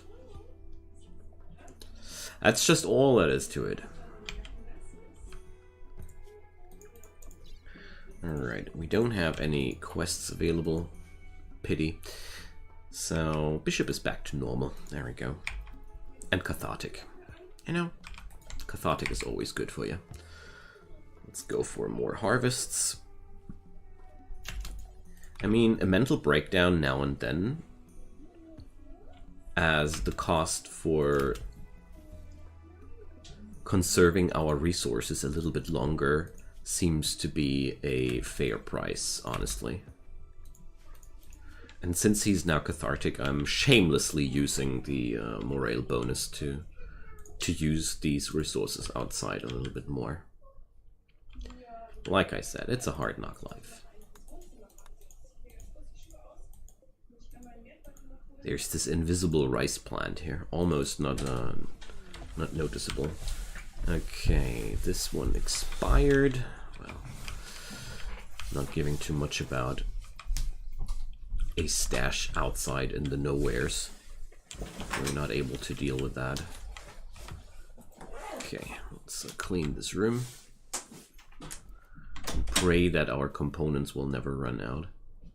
It's one of the biggest problems I can perceive here. Seriously, he prefers a cowboy hat over a cloth toque? Why? Ah, because it's tethered gear. I see. Probably should have invested my cloth into something else then, but it's okay. Still, the insulation goes down to minus 38 degrees, so I don't feel like I am in a bad spot here or anything like that. Okay. We doing just fine. Let's see what'll happen next. A couple of hours later, we had our next rice harvest available, but beyond that, Bishop doesn't find too much work to do. But at least now has happened what I was hoping for. Our plants level has been increased to 4, and that's a really good step to take. I'm still using the stockpile outside here every now and then, even though it's making Bishop unhappy, yes, but catharsis still lasts for a couple of hours more. I guess I'll stop from here on because I don't want to provoke any further breakdowns. It's okay. September has begun, so that means the temperatures will slowly plummet now. But I managed to stockpile a few units of food just by relying on other sources of food, by the way. Let's do it one more time. I hope I won't be regretting it too hard, but yeah, well, you know, it is as it is. Let's wait until this has expired before we dig out the next one and use the materials accordingly. I really don't like this kind of playstyle too much from an ethical standpoint, but at the same time, I gotta say, it's a very, very interesting experience to play like that, because usually I am more playing the good guys. This is, I don't know, from a standpoint of morale, I constantly don't know if I'm playing an evil guy or just a designated survivor, you know? Hard to tell. I guess a little bit of both might be the case. Forced weather for Probina. Alright. We can receive extra honor for that. I'll take that. Silver, Glitter World Medicine, and what's going to be fog. Okay. I hope fog doesn't kill wind. Huh. If it's a low wind weather, that might be actually quite deadly. Let's do it nevertheless. There we go. Pods have arrived and the weather is now foggy. And we got 400 units of silver available. I mean, even if the weather would be now killing off the power generation somewhat, I got enough resources to last long enough. A Thrumbo herd migrating over my map? Man, what a pity. I wish I'd be able to hunt these, but yeah, won't be happening. Let's just be realistic and say it won't be happening. Alright. So I do feel like there's a little bit of a lower power production here due to the fog, but it's enough to stay afloat. Definitely enough. Hey Bish, you hungry? We got some funky meals. Oh man, I'm so sad about the Thrumbo. Let's do this. I do feel like it's an okay decision to prolong the stockpiles of rice here with that. And also, well, let's see. I want to check out how the foggy weather influences the wind, because there might be actually a lowering of the total wind speeds due to that, but I'm not sure. Good opportunity to study that, you know. The only thing I do know for sure is my batteries are running out of power here, so let's turn off the sunlight for a moment. There's still too many hours to go for, so looks like it's really what I was suspecting it would be. So let's see, what does a solar generator cost me? 100, dang. Not got that necessary amount of steel available. So, turns out fog was one of the more dangerous decisions here, but it's only a 8-day incident and we already are past 6 days of that. There we go. Yeah, definitely lowering the wind speeds. We had, since 2 days, not more than 50% of the capacity here. But I guess that's just fine. We'll recharge our power grid now at 1 day and spend it at the other day. And it's just 50% harvesting, I know, but that's not the end of the world at all. We can't sustain out of that. I will remember though, oh, look at that I don't want to do this too often. Yeah, fog locks the wind production at 50%. Okay, so let's wait what happens next.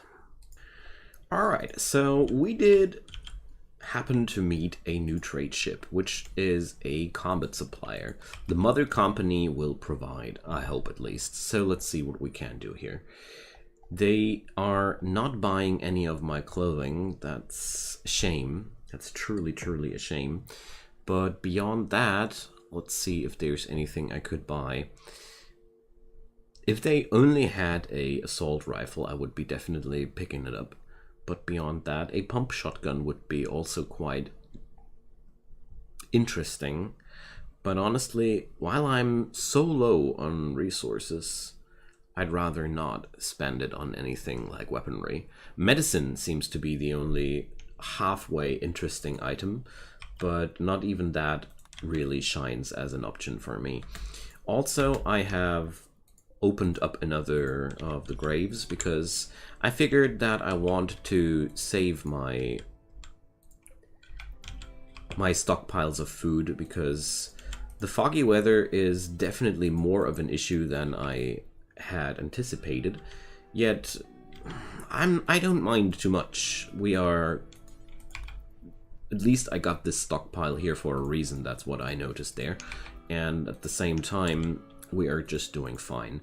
The harvests of rice are happening way less often now, sure, but that's the only issue we got.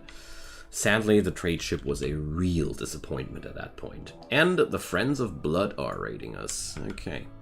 Saul the Sailor, wielding a steel club and bringing some silver. Good job, man. Alright.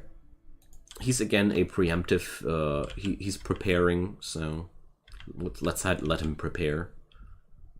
The only thing I dislike is the angle he's going to attack us from, because that's going to put our wind turbines at risk, but beyond that I don't mind for sure. So the wind is actually not really there at all. I'm just happy that this forced weather incident will stop before it's going to be winter. That's the only thing I'm really happy about. And I'll remember for the future that foggy weather is, in this environment, a really problematic decision, because we are out of power right now, pretty much. Doesn't matter too much because Bishop is quite well insulated, but this will turn into a problem as soon as the heaters go down. I mean, we are not in lethal trouble due to that, because I got enough logs to burn to sustain myself for quite some time. Okay. Is that person fast or something? No, but she's a nudist. So, 313 and bishop is at 440. So, okay. We don't need to worry about that whatsoever. Bishop is going to outrun that person easily. Since the hypothermia is actually working for me and not against me, let's take another shot here. Ah, good job, Bish.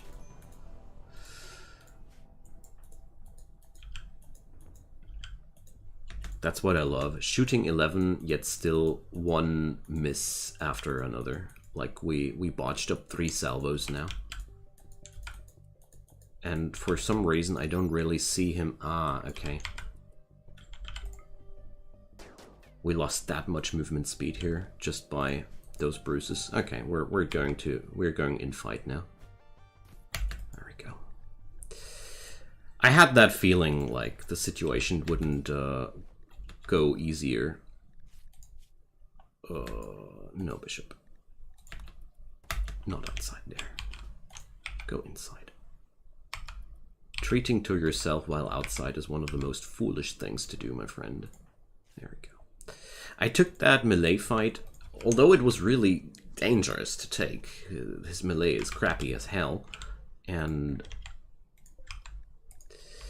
this guy had a pretty good melee skill, but I knew that there was little to no chance to outrun that fella in a meaningful, quite often.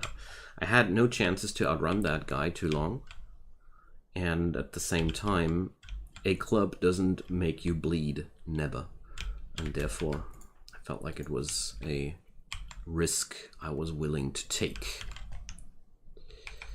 Alright. We're on low food here at this point, relatable. It's the wrong time of the day. Okay.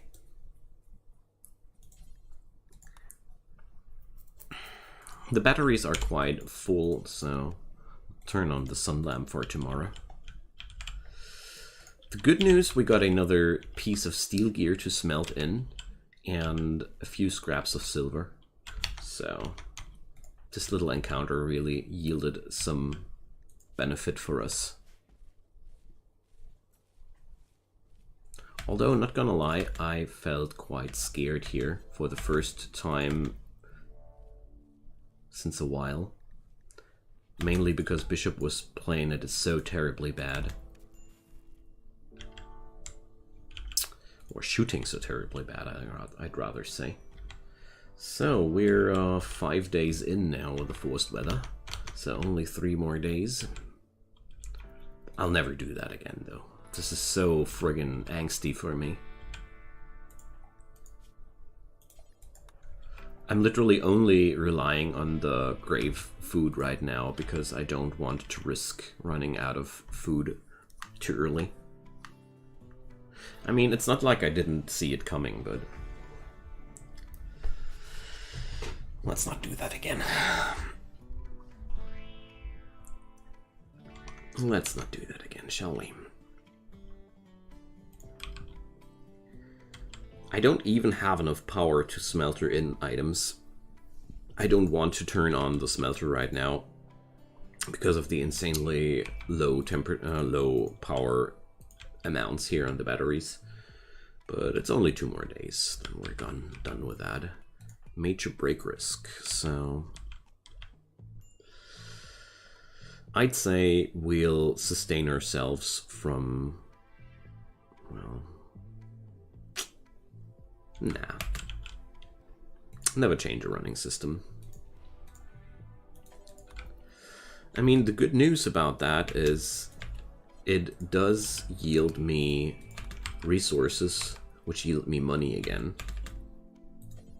So it might be bad for the morale, but at the same time, it's good for my money. So abrogigo. Greedy and lazy. Okay. I'm quite happy to be attacked that often here. This guy is carrying some pemmican, but sadly nothing to smelter. Too bad. We won't be seeing any traders on foot before the end of this next winter. So, tribes people are beginning their assault. I didn't hear the BP noise when they attack, but whatever. So Abrajigo is on 19% hypothermia. Let's just hope Bishop does it better this time. Oh yeah, the fog is bad against ranged weapons. So the weather is really brutally bad for shooters. I had no clue. Wow. But okay. I mean, foggy weather, you know.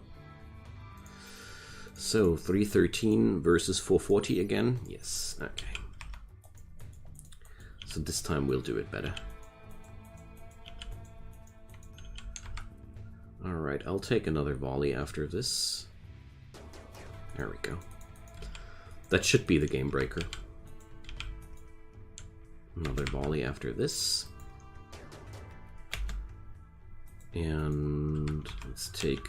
This is a little bit dangerous to cut the corners like this, but I don't want to be too far away from my home. There we go. Good job, man. Good job. Alright. Let's bury that guy. And yeah, Bish, you deserved some real food here.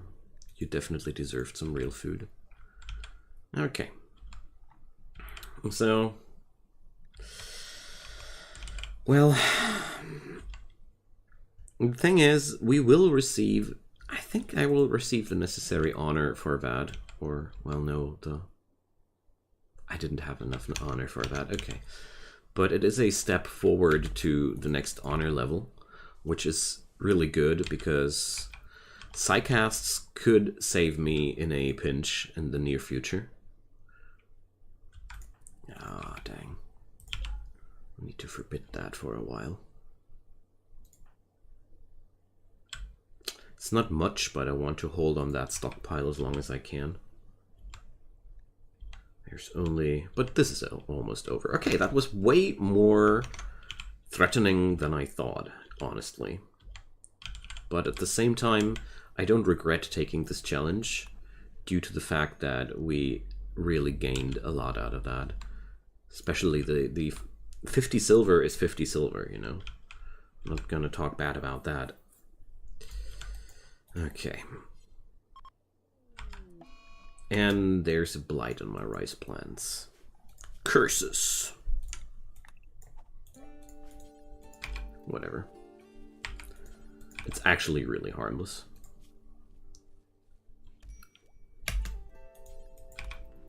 Alright, now we finally have the ability to use our sun lamp indefinitely again. At least as soon as the weather is good again. Okay, Bishop is hiding in his room for a while. Well, I'll open up the rice. You don't starve just in 2 days or such. It takes a little bit longer than that. But at the same time, yeah, it has been a really hard September for us. Let's keep it like that. And let's see what happens next. After the mental breakdown went over, I decided now to create some more pieces of clothing because we have a pretty decent availability of material here, and I figured the next trade ship that'll come will be quite good for us. So, are you friggin' kidding me? Another poor fella with paralytic abasia. Oh man, I hated to do that, but I can't change it. We're not able to sustain that poor sod, so we're just carrying him over here. And, you know what I do with people like him. Let's not let anything go to waste here. And the good news is I gained some steel to work with. The bad news, I'm now suffering from another mental breakdown issue here because Bishop is sad that we lost McCormick, but, you know, there's really no chance for me to get this done under these circumstances. I barely got enough food for myself, and therefore let's not pretend like I'm able to sustain somebody else. But the good news, we got ourselves enough steel to,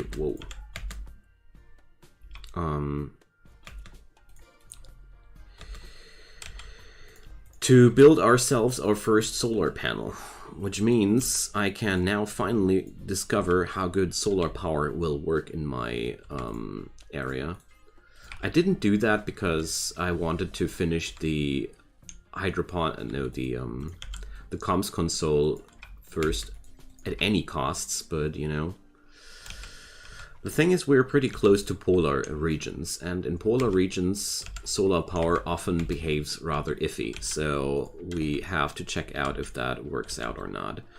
The good thing about it is solar panels and wind turbines play along nicely, so we can easily set this thing up here, and it won't hassle with the wind turbines. There we go. They're not blocking each other, and that's awesome. So this is a huge step up with our power production. I wish I would have been able to do that already while the fog was lasting, but I didn't have the necessary steel. I really, really wanted to, but you know. You can't do what you don't have, or you can't build with materials you don't have much more. Okay, but now I guess Bishop will rely a little bit longer on the funky meat at this point. And as much as I do want to, I can't afford myself to build a chest table. 70 wood don't sound much, but it is a lot. And I don't feel myself ready to sacrifice most of my wood for recreational purposes, even though it would be a good investment. So there we go.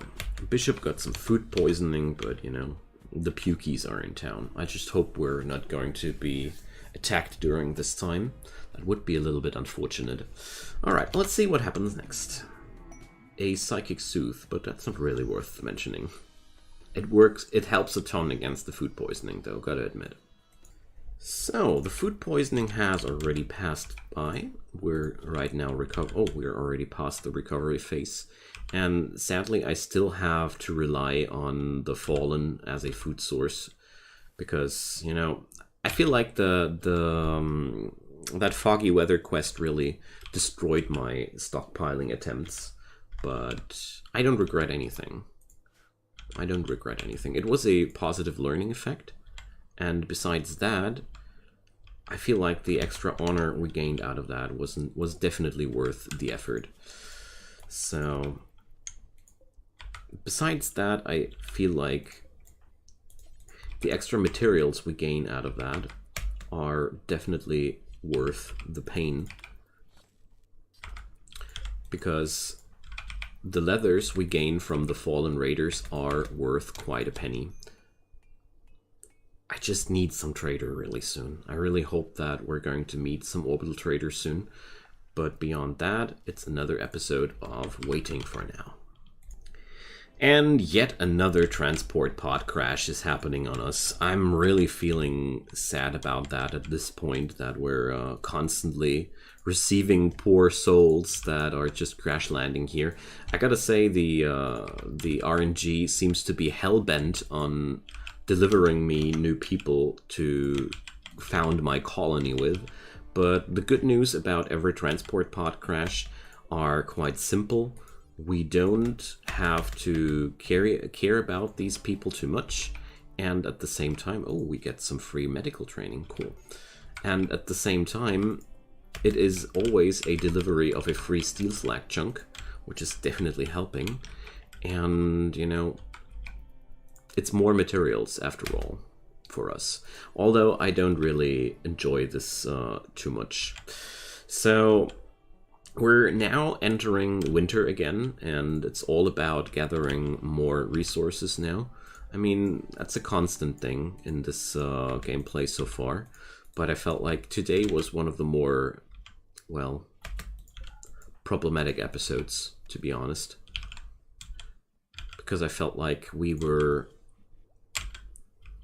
quite under pressure due to the forced weather, more than I'm used to in the last few episodes. But it might be that I brought this on myself, but at the same time I really enjoyed it. So we will now end today's episode with that. I hope I'll see a trader in the next one, because honestly that's not too much here. And defense for profit, so we can crank up our honor even more. But 2 scavenger gunners are friggin' scary. I don't think I want to do that, because gunners are dangerous enough, but 2 of them at the same time without turrets, I don't really want to take that that combat, because, you know,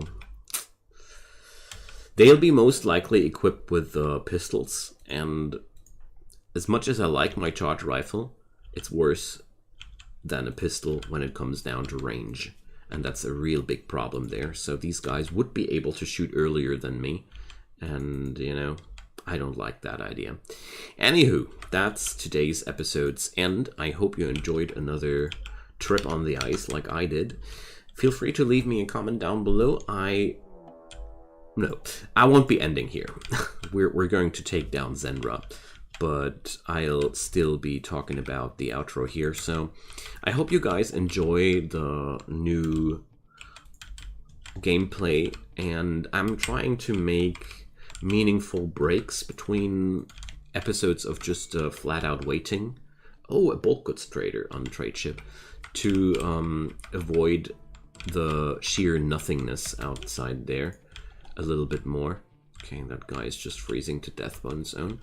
So feel free to drop me a comment down below. We're going to trade with the trade next episode, and yeah, leave a like. It would be really, really appreciated, because the algorithm loves your thumbs up. And of course, if you haven't done so already and like my work, feel free to subscribe, turn on the notifications, and you won't miss any future content from my side. But be that as it may, have a wonderful time, and see you soon. Bye-bye. Hi, and welcome to episode 11 of my Sea Ice Challenge series. I'm Icon, and we're going to trade today. The Hyena Transport Corporation is here for us, and let's see what they'll have in store. Lots of animals. Well, that's not interesting at all.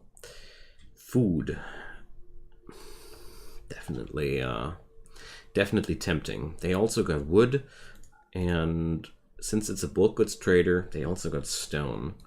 These are resources I'm really, really hungering for. So let's start selling off our stuffs before we do anything else. Also sell the items outside. All right. Bishop is now hauling all these items into the storage. No, not force, we'll haul it. And just going to haul something more. This will now take a moment for us to sell away all the items we want to sell. So low quality items really don't seem to be worth the pain. I consider letting them rot outside in the future. So surely doesn't seem to be worth the efforts. All right. Sadly, Bishop is a little bit ill-tempered right now.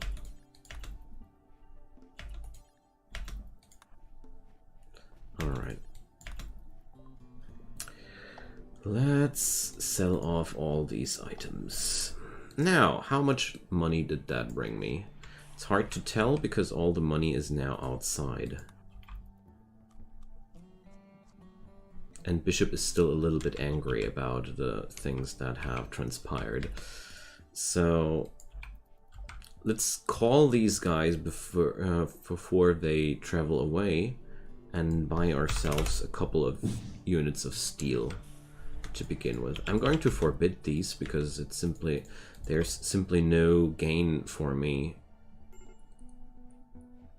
Okay, and directly keep calling these guys and transforming the money into useful things. So 200 units of steel seem to be enough for me, and I want to have 200 units of slate blocks as well, simply because I feel like the extra materials would be very, very handy to have.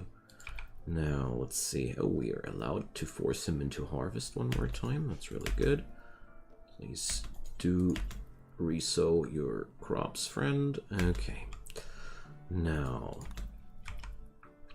I hope he doesn't crazy out on us one more time. Okay, now I got myself some building materials and some steel as well. What I personally feel like is I want to buy myself at least 200 units of rice, simply because there's so much madness happening in the last few days, and I don't want Bishop to go even crazier than he already is. I also want to sell away the light leather and the plain leather because I feel like the chances of reacquisitioning more of that stuff are very, very low. Very, very low. A smoke pop pack, I don't think that's going to be anywhere near important. So let's see, can I afford 300 units of rice? Yes, I can. Okay. Now, let's just hope he's able to haul the rest of the silver. Awesome. Okay, and after all these things have been said and done, I want to stock up even more on the slate blocks. We can even do 200. Awesome. And a bottle of beer, man. And also one fine meal. He deserves as much, you know. Hey, there's more plain leather. So, after all Bishop has been through, I feel like it's time for a beer and a fine meal, you know. I really feel like that's the least we can do for him. Okay, that's gonna be bringing us through a lot of problems in the next time. And hopefully Bishop will be a little bit less angry with us now. I did forbid these materials out of a simple reason. There's no gain for me in hauling these items anywhere, and it's still winter. The winter has just begun, and the winter on the sea ice is one of the worst times to be in ever, simply because there's just a permanent horrible temperature on us. Also, I figured that I am able to reinstall the horseshoe pin somewhere inside. Here, there's one grid. There we go. This way Bishop can play his horseshoe pin game inside instead of outside, where he's freezing to death. And let's begin and expand our little home. So I figure that this would be really useful to begin with. Let's see, that's 19 pieces of wall, and I'm going to build yet another door here, but this time we're going to do an airlock. Let's do this. Alright. Which material do I do that? Well, as much as it bothers me, it's going to be wood. Is the trader still around? No. Okay. Wait a sec. Only these. Alright. So the airlock will conserve the warm air inside. This way there's less temperature loss. And I haven't figured out yet what to use this area for, but we'll be sure making up something in the next time. Alright, gotta be careful with Bishop's well-being here though. It's still hypothermia risk. It's 90 degree outside, minus 90 degree outside. And even though he has a burning passion for construction work, it is still quite dangerous for him to do that. But as long as I take care to go inside once the hypothermia reaches minor levels, there's no risk involved. But luckily, unluckily, the self-preservation of your colonists is really not good. Right. There we go.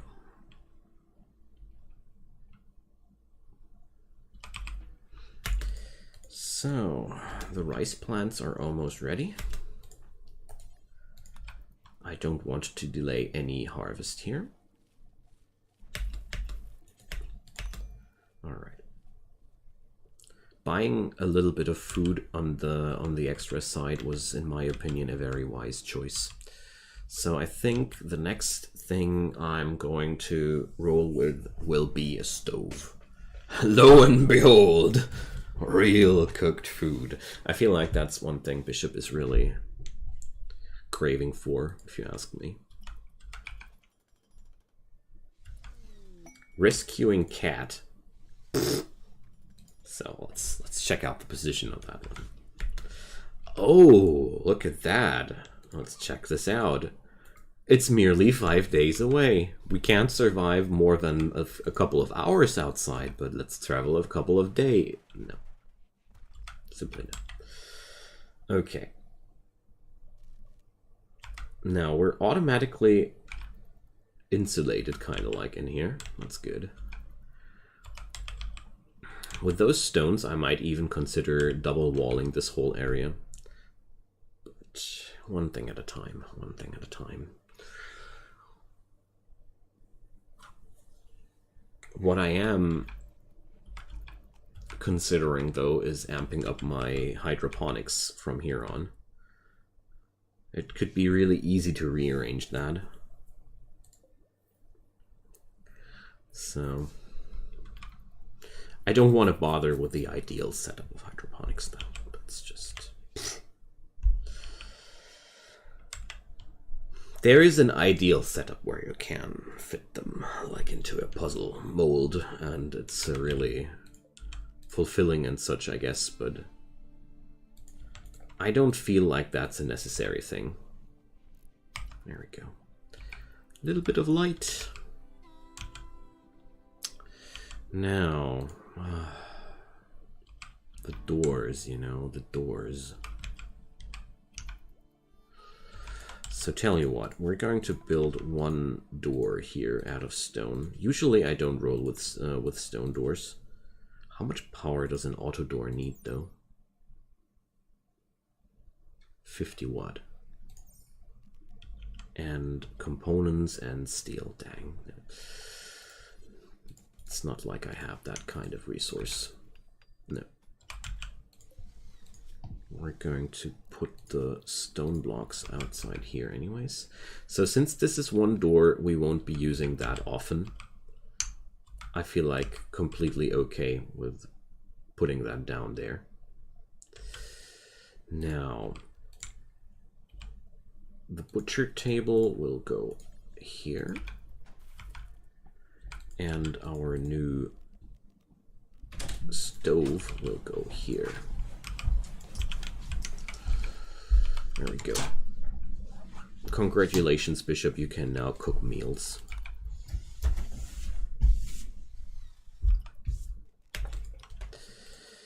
I am so happy for you, friend. So let's cook meals until we got 2. And I hope that my power supplies are allowing me to do that. Okay. So this removes the raw food debuff from our table. Let's say constant -7. Don't underestimate that. And most importantly, we're also now suffering from a we are no longer suffering from a heightened food poisoning chance, although his cooking skill is really horrible. And let's see, food poisoning chance lies with 3%. That's still 2% less than eating raw food. Consuming raw food, I think, has never mind. So his cooked meals have a higher chance of poisoning him than eating raw food. Cheers to that. Well, it's time to do the dirty work again. So what I'm going to do now is I'm going to strip these guys and forbid the clothing here, because I'll just leave the outdoor deterioration, let the outdoor deterioration do the job. What I do want to do right now, though, is to acquire as many leathers as possible from the Fallen. And since I think that Bishop is now mentally stable enough to do that, we should be just fine. And also, with all the stones I got, I want to give myself some long-needed free time relief. So where do we put that down?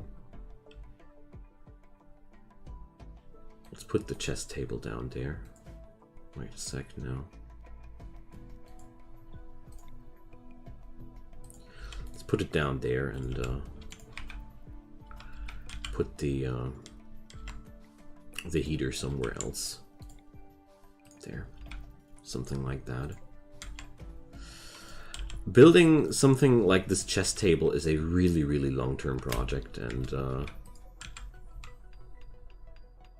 for somebody like Bishop loving his work, it's exactly what he needs. But he's bored from his recreation things, options. Sorry, guys, from his recreation options, and therefore, it's time to give him something else now, you know. I totally understand him not liking this anymore. Okay, but he is supposed to cook as quick as possible, because otherwise he will be still eating raw stuffs. It's definitely not what we're supposed to do. So now there's cerebral play right in front of us, and I hope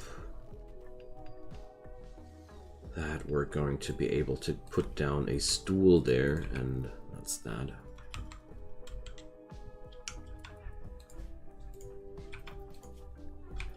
Alright, that's better. I think I need to dismantle the fallen enemies here still because of the leathers. Because I figure that the leathers are still my best source of income after all. As gruesome as that might be.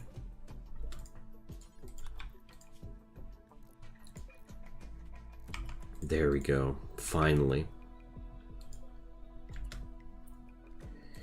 So he's gonna be able to do it there. Interesting. So he can play horseshoes from the armchair. Well, I don't judge. Okay. Oh, look at that. Progress in civilization. So the stone door might be slow and such, but at the same time, I feel like it's an okay way of getting outside here. Because I didn't want to have a situation where there's no way, no means of getting outside of that area. A compacted steel meteorite! Sorry. I don't like the situation when there's no means of getting outside on that flank. Sometimes this can be just dramatically bad. Wow, that is so friggin' lucky.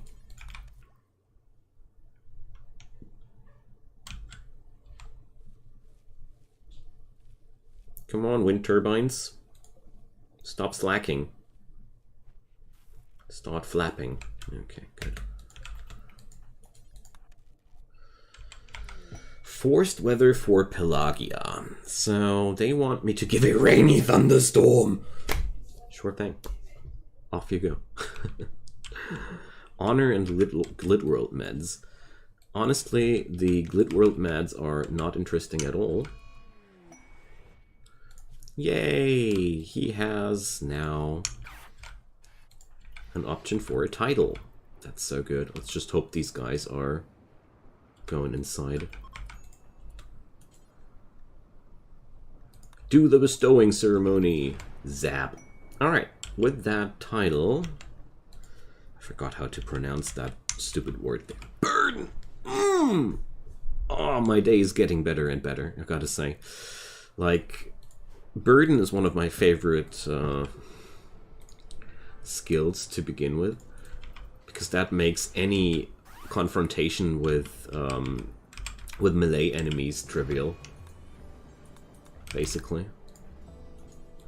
As long as I can burden a melee enemy, he's no enemy at all.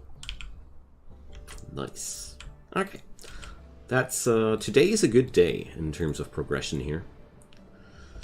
So, since Bishop is now also happy about receiving his new title, he's the nobleman in the Hermit's Shack. So...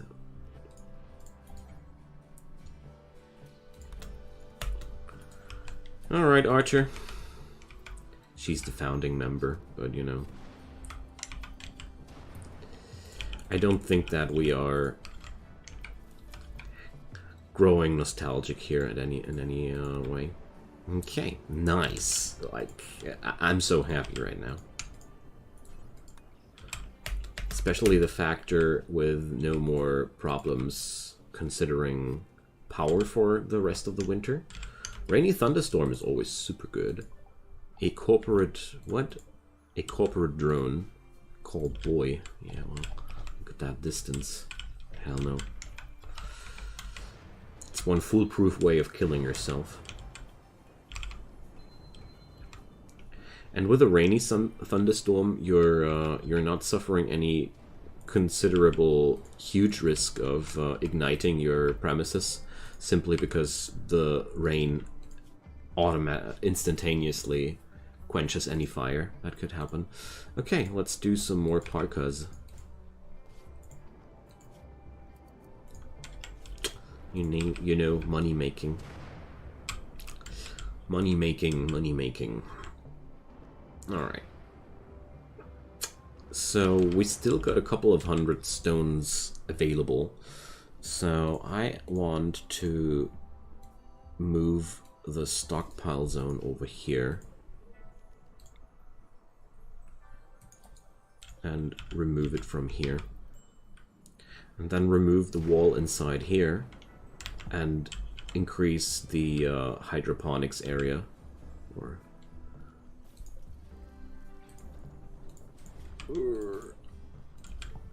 production. So I think something like that. 1, 2, 1, 2. Yeah, whatever. Like I said, I don't feel the intense urge to use the maximum amount of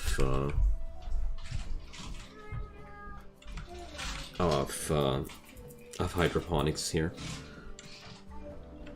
But this way, I feel like with a third basin, I could sustain myself way better. There we go.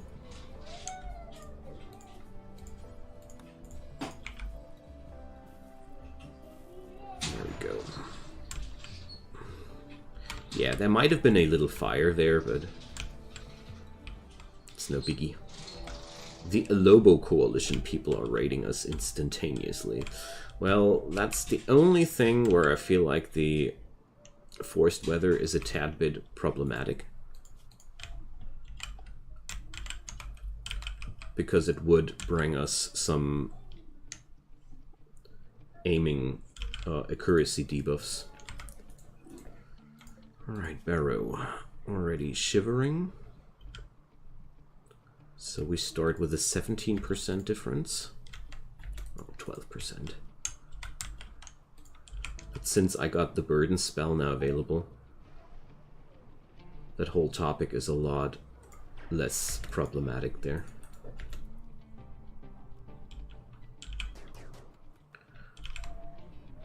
Here, there's only a 24% chance of hitting him at this point. And therefore, I'm quite happy to have that burden spell available, because that, like I said, it trivializes a lot of things.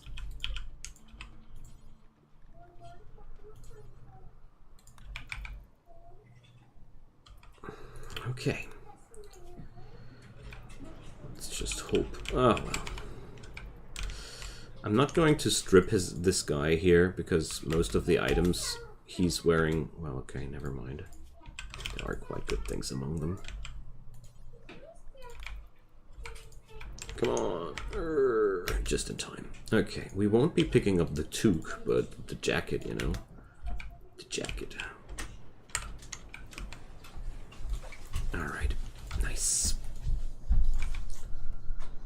Let's haul these items away there. I hope Bishop doesn't go crazy due to that, but seems like he's doing just fine. Okay. Good. Really good. And the rice is ready for the harvest.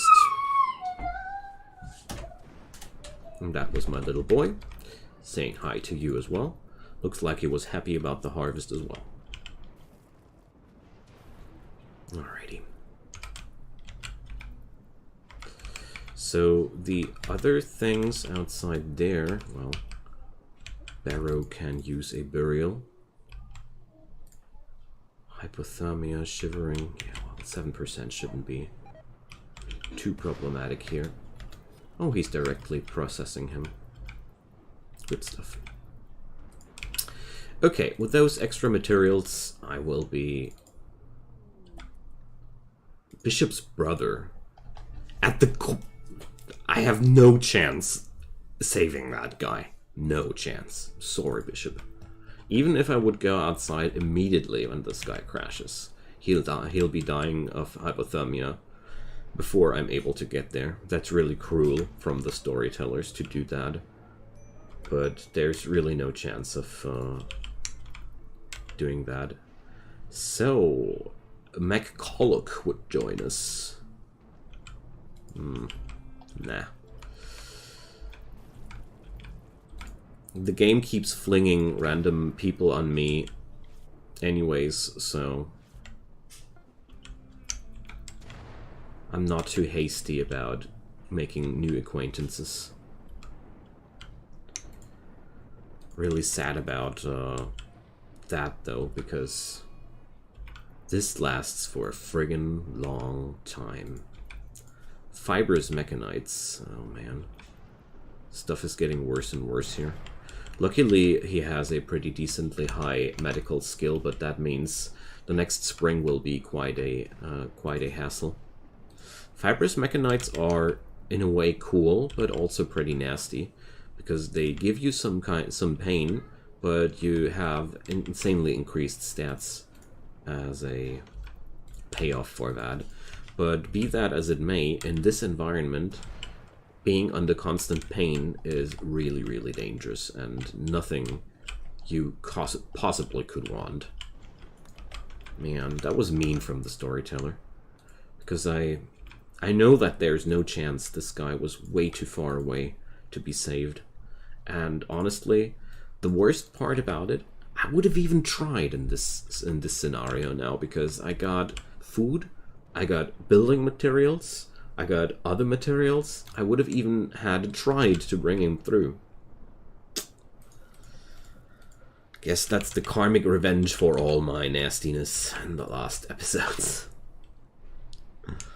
At least I want to think about it like that. Okay. High-tech research bench, I think, will be our next big benchmark. Or milestone, much more. Milestone is the better word.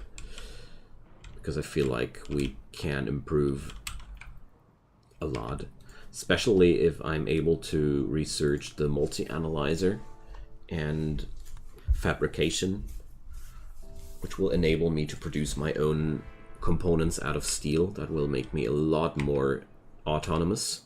And on top of that, we can also research precision rifling, medicine, and deep drilling. I mean, as has been pointed out in the comments of the last episode already, there is a certain chance of deep drilling not being compatible with this tile set anyways, but, well, I'll try.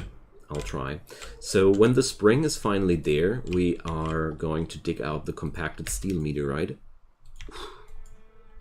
Mining 0. Maybe we won't, but yeah, well, you get my idea. Alright. Let's see. There's already minor hypothermia on that poor fella. But just like the last time, the rainy thunderstorm makes things a lot more dangerous when you just want to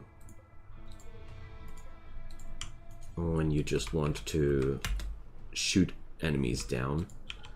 Alright, the tainted clothing we won't be bothering with anymore. We won't be bothering ourselves with anymore. And instead, we're going to stockpile all those precious leathers. Because that's one of the most effective ways to gain money right now. It's a little bit disgusting at the same time, but, well, since there's nothing else stopping by here, we are not in the position to be picky here, I'd say. So the good news here, my rice is only depleting very slowly. So that means my plan is working out somehow.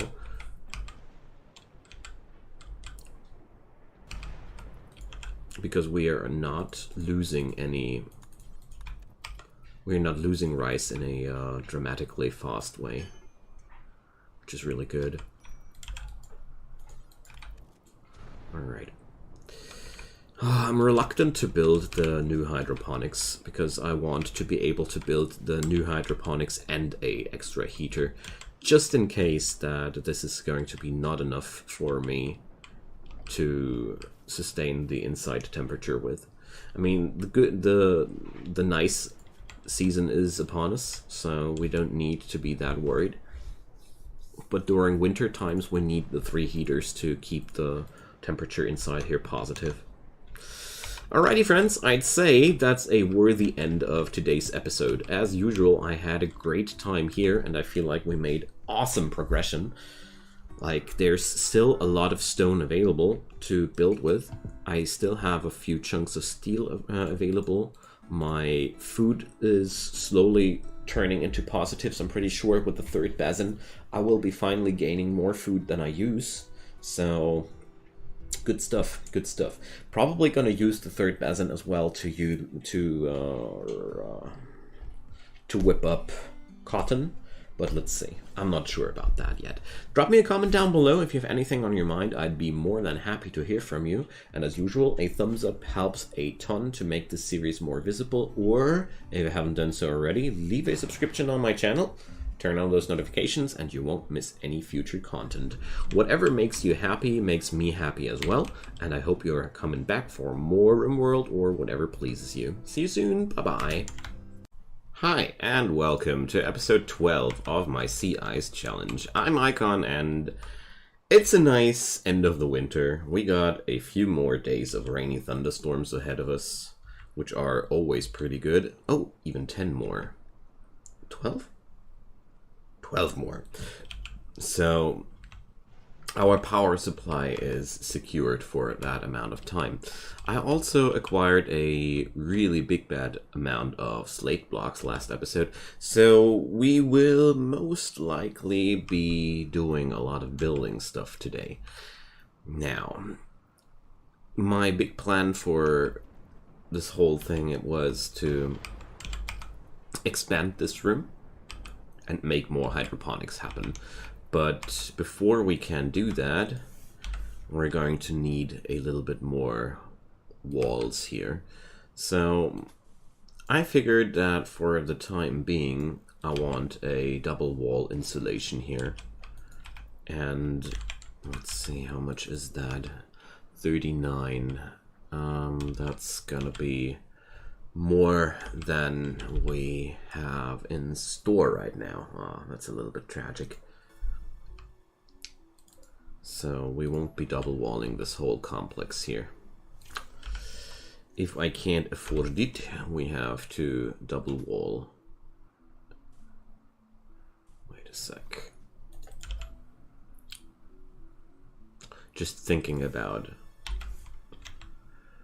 how to install it. I mean, basically,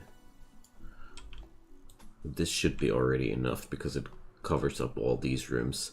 I would ideally want to put another layer of walls on this area, but let's see if that already does something. This room here is my perfect trial candidate. Okay, let's see how things will go. It's also the end of the winter, so hooray. It's spring, or something like that. At the same time, poor Bishop is suffering through the loss of his brother. He's also suffering from Mechanites, and it's generally not the best time of the year for him. But I do have a really huge amount of resources here at this moment, so I feel like we are in a pretty decent spot. Just taking these situations rather serious here because the outdoors temperatures are just horribly cold. Okay, let's send him inside. I don't want him to be somewhere beyond minor hypothermia during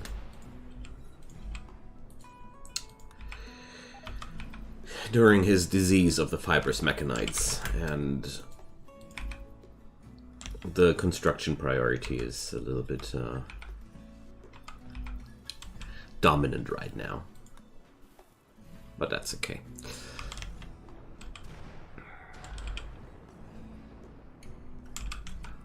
Yeah, so I'm not sure if this will work like I intended to work.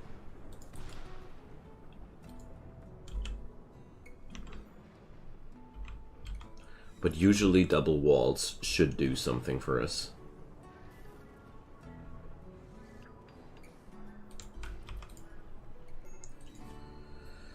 So, major break risk. That's what I was worried about. Okay. Oh, this is rather scary here.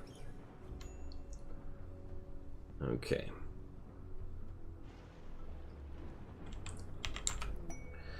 Ooh, a bulk goods trader spaceship. Alright. What a wonderful opportunity for merchandise. Arena Consortium. Okay. Let's see. They got a lot of animals here for us, but animals are not what I'm after. I sell away the Psycheed tea, and we sell away these valuable goods I have allocated. Psychic Insanity lands. Tempting, but no. Let's rather go for 200 stone blocks more. And they have no affordable food here. That's a pity. I don't want to buy costly meat, because meat is always a bad trade, I feel. So we rather spend the rest of the money on 100 units steel more. Is that good? Yeah, that's good. I find it rather hard to determine what's the proper amount of stone versus steel to buy, especially if you need everything. So let's continue this motley shack.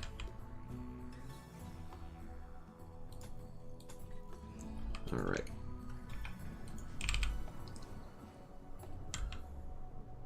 At least the tent quality without medicine is not the worst. He's a pretty decent doctor, so I don't need to focus too hard on using medicine to get rid of the Mechanites anytime too soon, because the Mechanites are really making me rather nervous here. Alright. He's on intense pain now because of the Mechanites. Poor him.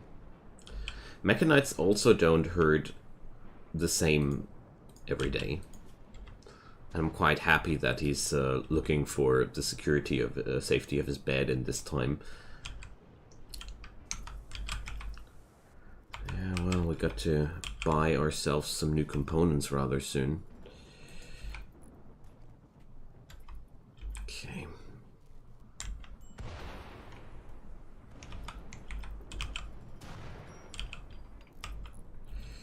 I don't like that major break risk on him. Okay. I casually did a little forbid on these stones here because I don't want him to haul things unnecessarily right now. Tantrum time! I kind of like expected that to happen at some point. But at least it's no focused tantrum. The focused tantrum is the worst. Oh, punching the components makes me really feel bad though.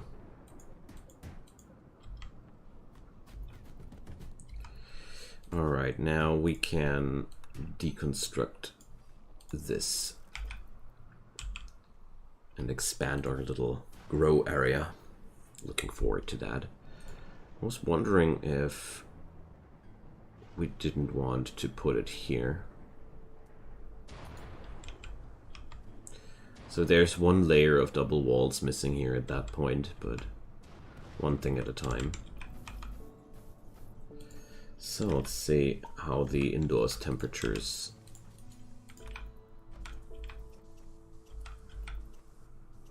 Okay. So we are above 0. That's at least one good start, but doesn't seem too comfy for me. Come on, bishop.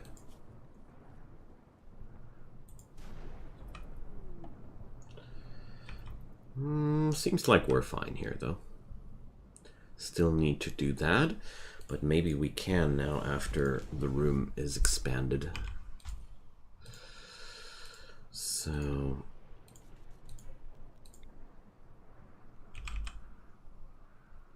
let's do this like that.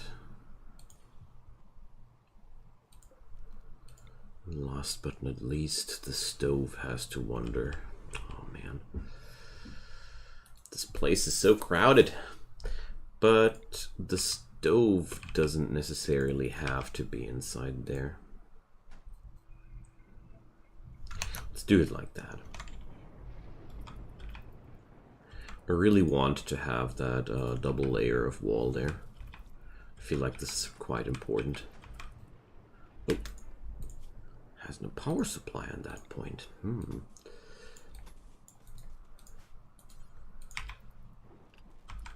Okay. Cargo pods. Oh man. Beer fell from the skies basically, but it's raw beer. We can't process it yet. Oh. What a pity. That would have been quite cool, honestly. Okay, now finally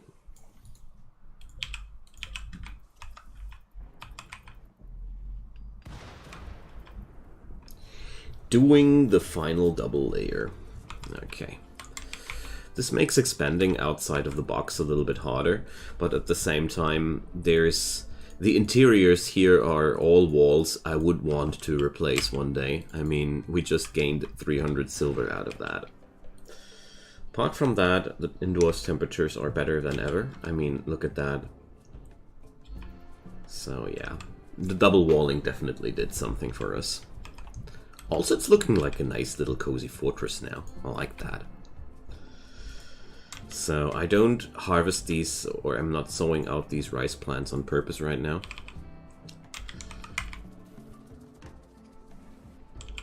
Yeah, well, okay. Now they are off balance. I hate that. You know, I like plants that are ready to harvest at the same time. It might be not even practical. It might be not even useful. But I still like it, okay. So we have to wait for more more friendly temperatures here. I let that stuff spoil. I don't really need that, but here to mine out that steel or, well, that Zenra person. We're only at mild pain right now. Yeah, we can do that.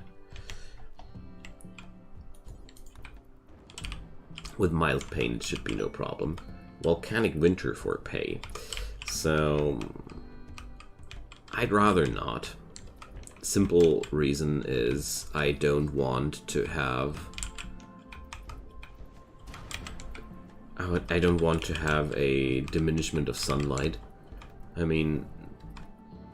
Well, I could, though. Let's check at least the rewards there. What are the rewards? Glitterworld meds, gold, hyperweave. Well, it's 19 days of volcanic winter. So if I would discover all of a sudden that I didn't like the idea at all, I'd be stuck with it for quite a while. Anywho, we have to save up money. Steel, I mean. 250 steel are necessary for the next step. Let's craft ourselves some fresh tribal wear soon. Oh, I can't do another one. Alright. At this point, we're unearthing our enemies mainly because of the materials, which is quite cool. That means we definitely are way more food efficient than ever. But at the same time, here's his brother. If I only had the necessary materials, I would even sarcophagus. I would even build a sarcophagus for that poor guy. But for now, I'd say we'll just bury him. Well, Mechanites do have one good side. They give you a sick movement speed bonus. You just have to be careful that you're not stressing it out too much during the heavy pain phases. You know? Oh dear. Bishop and the cookery. Here goes another food poisoning party. Let's just hope we're not being attacked. He's such an awesome cook, you know. How much forced weather is there to use? 18 days. I was just wondering if the volcanic winter thing would overwrite the other weather I'm suffering from right now. Well, for the first time, I think I am overproducing in terms of food. Yay! Overproduction! So, if I would manage to gain enough resources for yet another hydroponics, I might be even able to sustain myself soon a second colonist. If I would find a cannibalistic colonist, I would even be able to do it right away. Right now, the food preferences would be the biggest issue there. Oh, the Alobo Coalition wants to raid me. Luckily, our friend Bishop is already back on his feet. You see? White Beaver. Cannibal. Prompt instant delivery. Oh dear, a solar flare. So... Luckily, the temperatures inside here are plummeting rather slow. Speaking about plummeting temperatures, I'm pretty sure this woman won't make it alive. Won't make it to my door alive.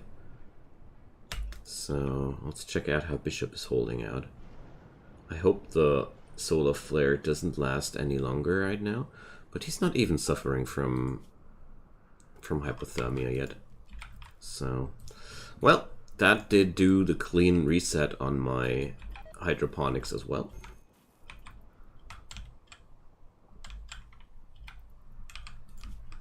You know, also a way of achieving your goals.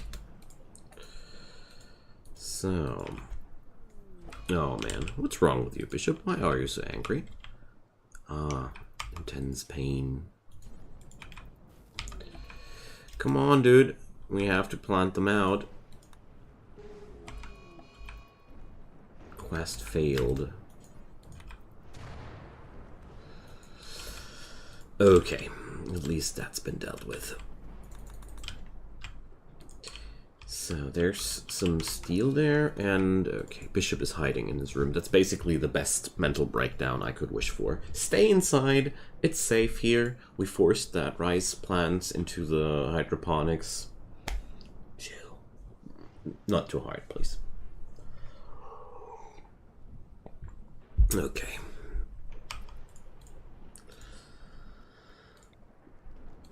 Let's reinstall that thing here. And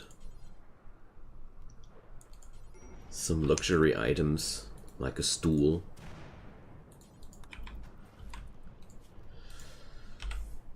Let's go. Okay. I might actually be already able to acquire the next research facility. There's so much steel around me right now. And the outdoors temperatures are slowly turning into something more amiable. So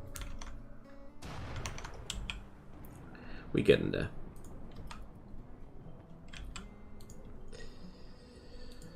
Alright. How's the mood? Still quite bad. Okay. I can't do too many of these human leather human leather harvesting procedures because of the mental debuffs. I don't want to stress him out too hard. That's one foolproof way to kill yourself, you know.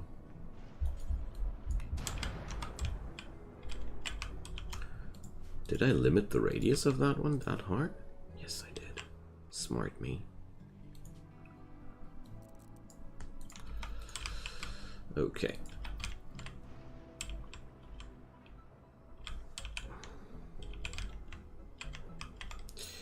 Let's see.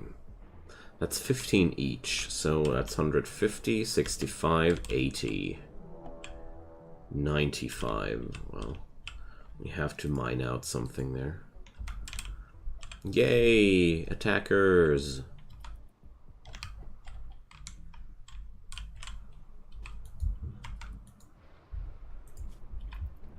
Oh, dang. We're at intense pain right now.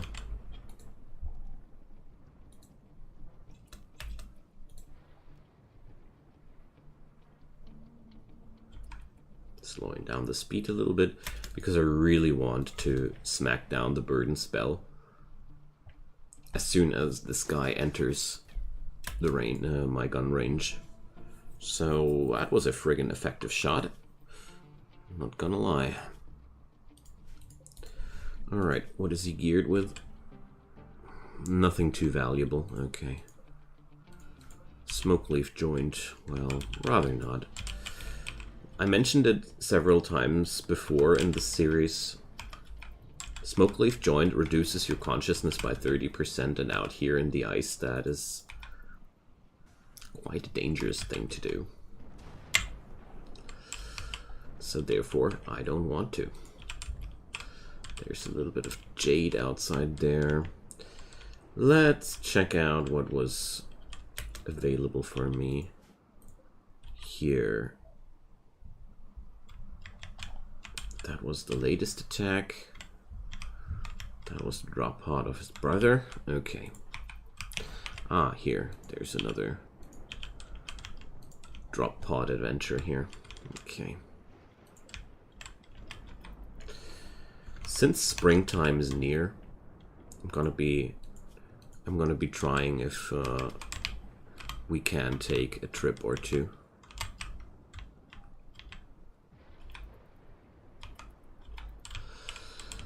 Alright. So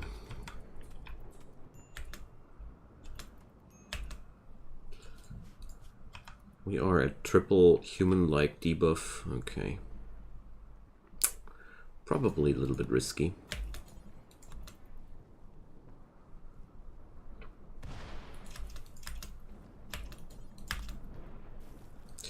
But I guess it was worth the pain.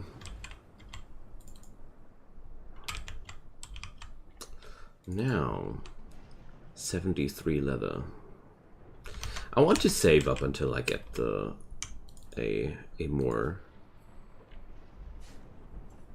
another piece of parka together, because these are among the most valuable things, and Bishop is a pretty good crafter after all, so I feel like it's worth saving for that amount.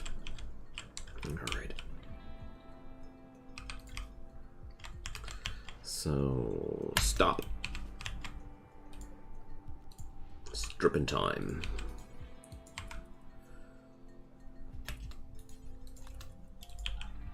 And let's just let these decay outside.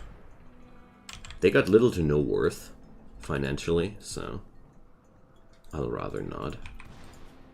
He's now at quadruple debuff, but the first one is already expiring soon. Oh well, Catharsis is wearing off soon as well. I hope I won't be regretting that too hard.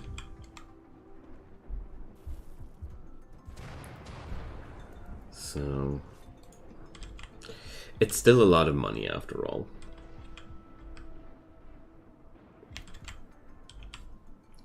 Survival ain't pretty, you know. Wow, lightning struck that evil pile of food. I've never seen that happen ever. But I mean, I don't regularly stockpile that kind of food outside. None of my regular hobbies. Okay.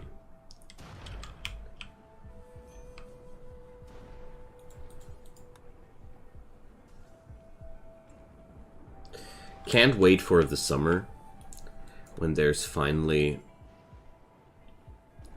better weather here. So, those Mechanites are so friggin' annoying though.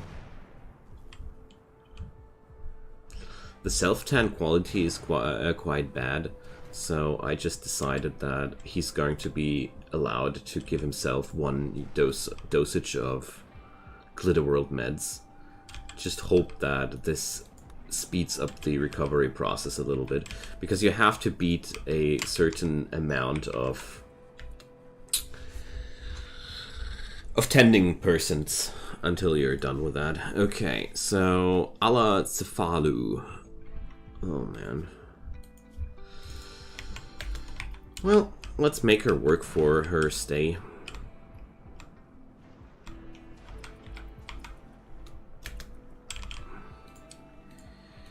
Let's give her a sleeping spot on the ground. Right here. And let's see what kind of benefit we'll take from her stay here. Bishop is dazed. Oh dear. But at least we're now no longer in the time of year where that's deadly. And also, Allah can just imprison him and rescue him afterwards. Oh, I didn't. Oh, gosh, that was so stupid. Now I didn't treat the proper disease with the fibrous Mechanites, but I don't mind. I mean, yeah, well, okay, I do mind, but I don't mind Allah joining here. I mean, she might be actually a real godsend here. Let's see. At least to mine out that thing. Afterwards, I'm not that sure, honestly. But she seems to be a capable doctor, so... Alrighty, so the mountain is waiting, or much more, the rock. This also brings me to the point where I have to say we are probably fit to go for a second person in here. I mean, after all... Whoa. After all, I am now able to install a new batch of hydroponics in here. It's no problem at all. And on top of that, she brings the necessary skills to survive here. We can get that mining up. Okay, well.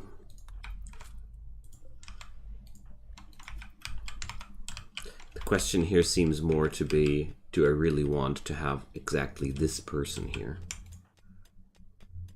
Or shouldn't I wait for somebody who has a better profile here? Okay, we're supposed to host somebody for a couple of days. Yeah, we don't...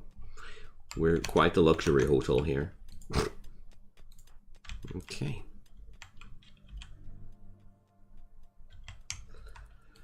Now... Let's see. That's exactly the amount of stone I got available. Awesome. Oh.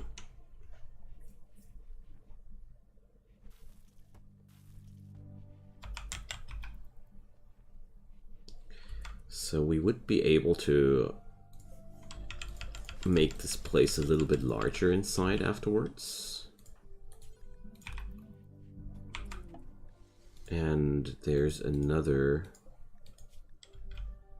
transport pod crash. This is quite a busy place here in the ice, I gotta say. Okay, there's Mechanites now. Treatable.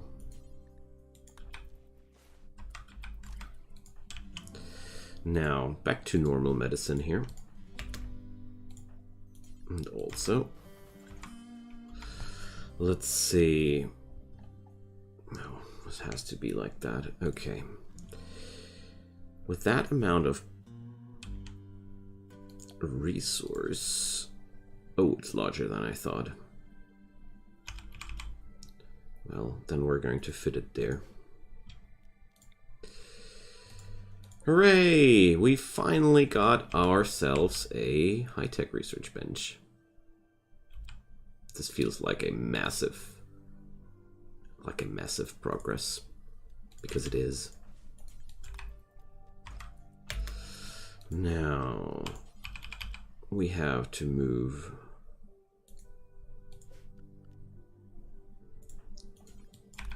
both batteries, I think.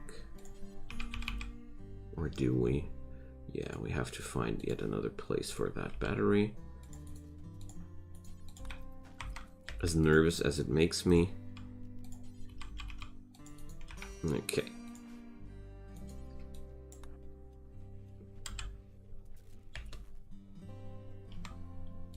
Oh, we have to. We're using not too much power here.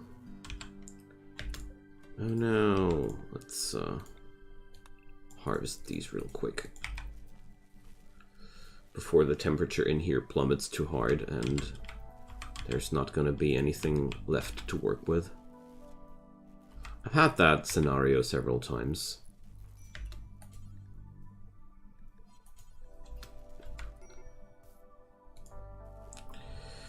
Now, switch off the power. Reinstall that stuff here.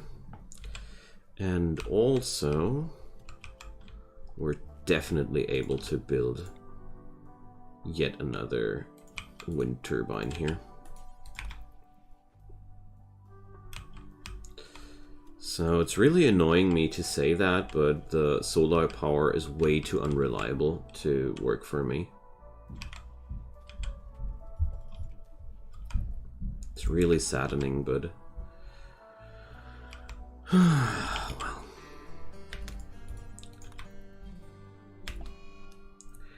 wrong, mate? Recreation deprived. Okay. Then we're going to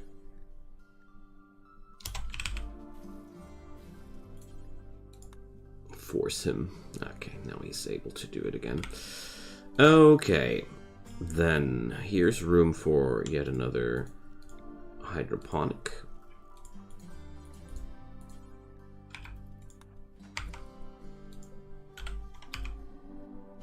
There we go.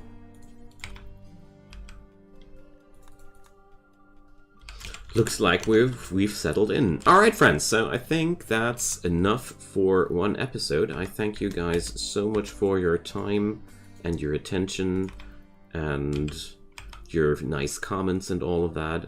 It's been my pleasure to be here. So next episode, I think we'll be starting out to research the high-tech stuffs.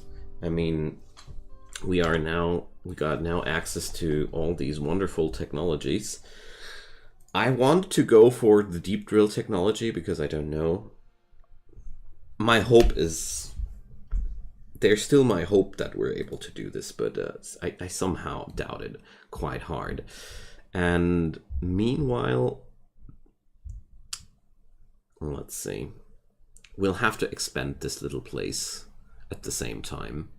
This is not large enough. I need to expand into this direction. Or that direction, whatever might be the case. We can't expand into the southern direction because there's my wind park in the way, but yeah. Feel free to drop a comment down below. Leave me a thumbs up if you like that series. It makes the visibility of this video a lot better. And of course, if you like that channel, leave it a subscription and I'd be more than happy about that. If not, just accept my thanks and I hope you're coming back soon. Bye-bye. Hi there, friends, and welcome to episode 13 of my Sea Ice Challenge series. I'm Icon, and wow, this hut is looking so different today. So, there has been a lot of helpful commentary between this and the last episode, so let's start with the first steps. These corners are unnecessary. They are doing nothing here. And also, I did some thinking. Now that Allah has mined away all the steel from that meteorite, it's probably time to let go of her workforce. Mostly because I really don't feel like she's going to contribute to this place too long. The combination of volatility, which is just more mental break threshold, or a worse one, I want to say, and a pyro, could be a little bit unfortunate, to put it into friendly words. And at the same time, she is a pretty good artist, but beyond that, I don't see too many talents on her. So she will be a working force for us, and then after that, I'm going to get rid of her. It sounds a little bit nasty, but it's the best thing I can do. I would need a more steadfast person for this scenario. Bishop is really not an okay colonist. His slowpoke trait is a little bit nasty, but it gets completely negated by the burden spell. But right now, it was really good for him to have Allah here, because she has a mining passion, and he has no mining skill at all, and there has been a compacted steel meteorite.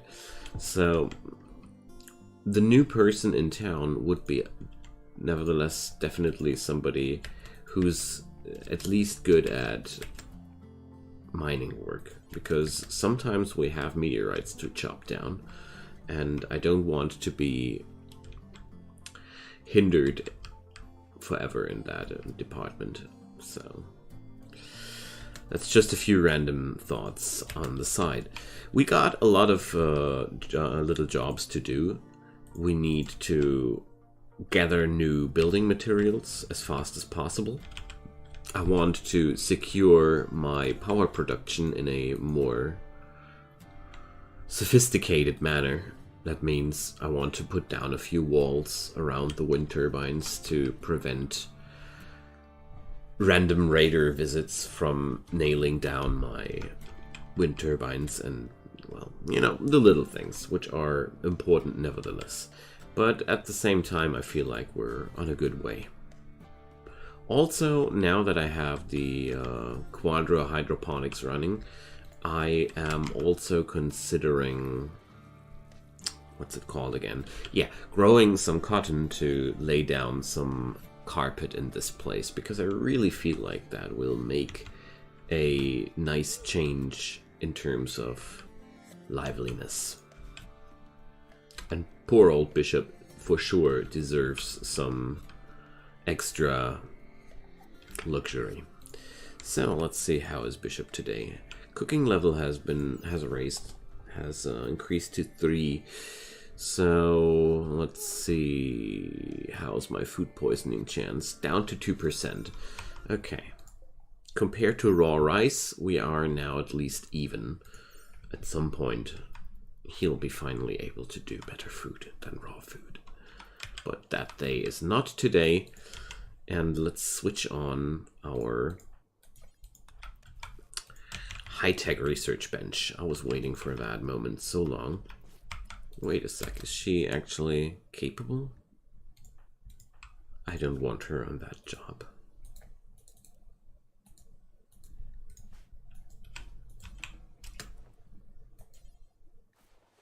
Well. Oh man. I realized that too late. So sad. Well, let's see.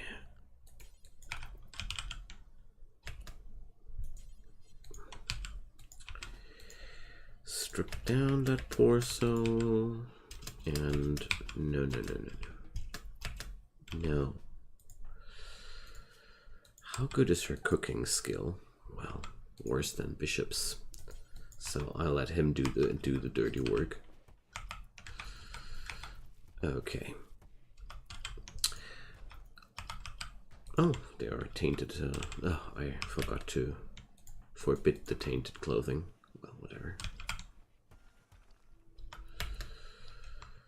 Okay, flick off the power here.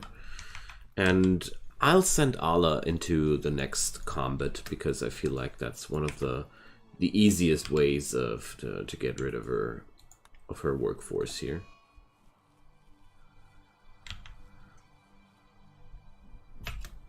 I still want to preserve Bishop's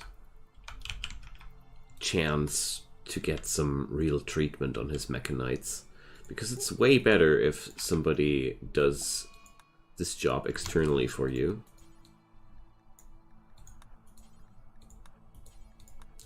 Okay, then I got to do it all manually.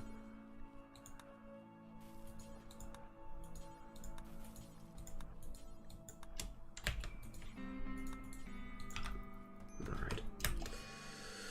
Tantruming. Oh man, let's hope he doesn't destroy anything we need.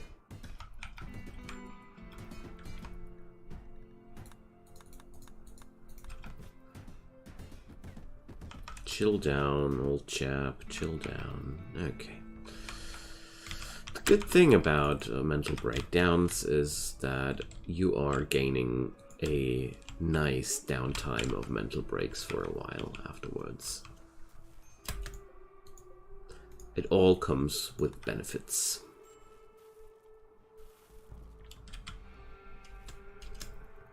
So why was the power connection there disrupted? Ah, because he destroyed the power connection between the batteries and the wind turbines. That's quite fatal and important to notice. So, also, speaking about important to notice, the solar generator is absolutely underwhelming, is just like I have expected it to be. But, you know, I wanted to try it out before letting go of that idea. You know, sometimes you have to try a idea to say before you can say goodbye to it. Now, The interior of our little shack shall be expanded. I want to put down more hydroponics in the next time. This would be a nice layout, I think. Because on this spot I would use most of the room here of the hut. I just need to expand into that direction. I will lose a few grids, but that's just no problem. No need to be too over-optimal here. Okay, I think it's time to get rid of our extra colonist.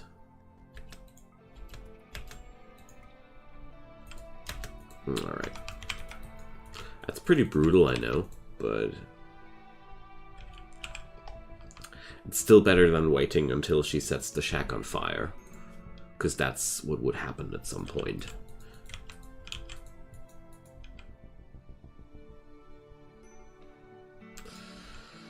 Alright. See ya.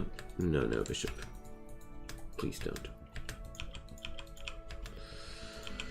This is all going down just as intended.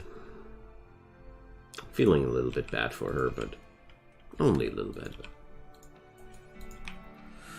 Oh, survival is grim. What can I say? But these times will be over soon. These times will be over soon. Because we're really that close to a sustainable, self-sufficient situation. Let's give ourselves some nice Mechanite shot. Anti-Mechanite shot. Alright. Now, lonely again. I didn't want to lose my advantage on food at this point. The tribe of Rezaibil. How the heck do these raiders find me that often? I really wonder. Anywho. That guy won't be freezing here. Not at all. Just waiting for him to attack. There's really no reason for me to... Wait a sec, there's one thing I want to check here. There's really no reason for me to take that fight unnecessarily far away from my place. It's just some more stuff to carry the items. Wow. Bemi, healer. Oh, a psychically dull masochist. Well, I'm not able to capture somebody and recruit him afterwards. Too far away from procedures like these. So is there anything? Yeah, the Took is quite good. Alright.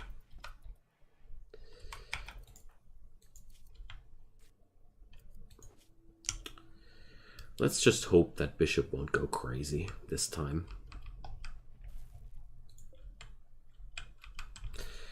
Meanwhile, I'm allocating quite a lot of jade lately. It's quite cool. It's already 15 units. Just a couple of years more, and we're going to be really rich. So...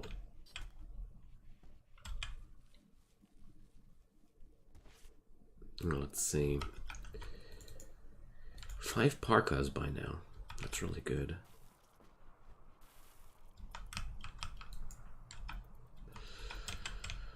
There's the jade.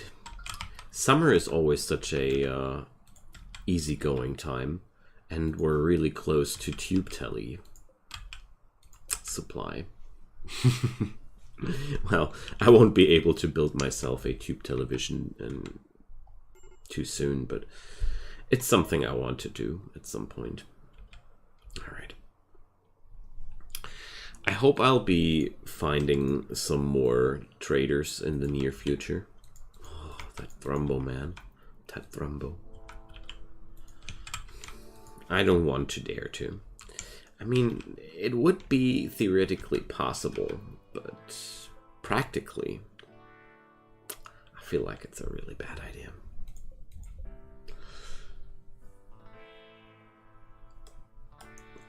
I mean, I can burden that beast, and the charge rifle is also powerful enough to take down a thrumbo, but if it doesn't work as intended, I'm instantly dead. End of the story. Just deado. Manhunter pack. Manhunting snow hares. Okay. That's actually more dangerous than it sounds, but only if you go outside. Luckily, we don't need to go outside at this point. So Bishop can just stay inside. Jets break out. Oh, another rescue mission. Let's see. Well, that's not even too far away this time. All right.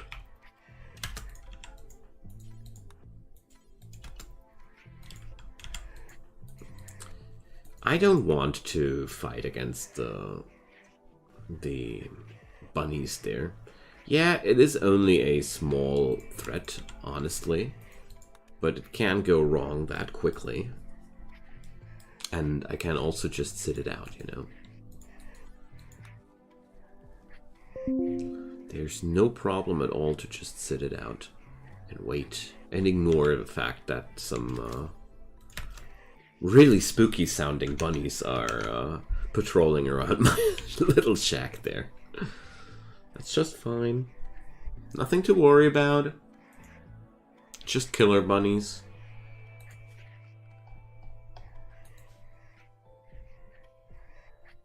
Okay. Slave ship. What can we do with these? The Ferret Import Company. Nutty. So, I'm running low on components. I really want to change that. But beyond that, they don't buy anything from me. But I really want those components.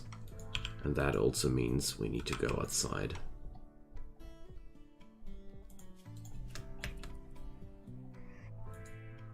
Let's do this.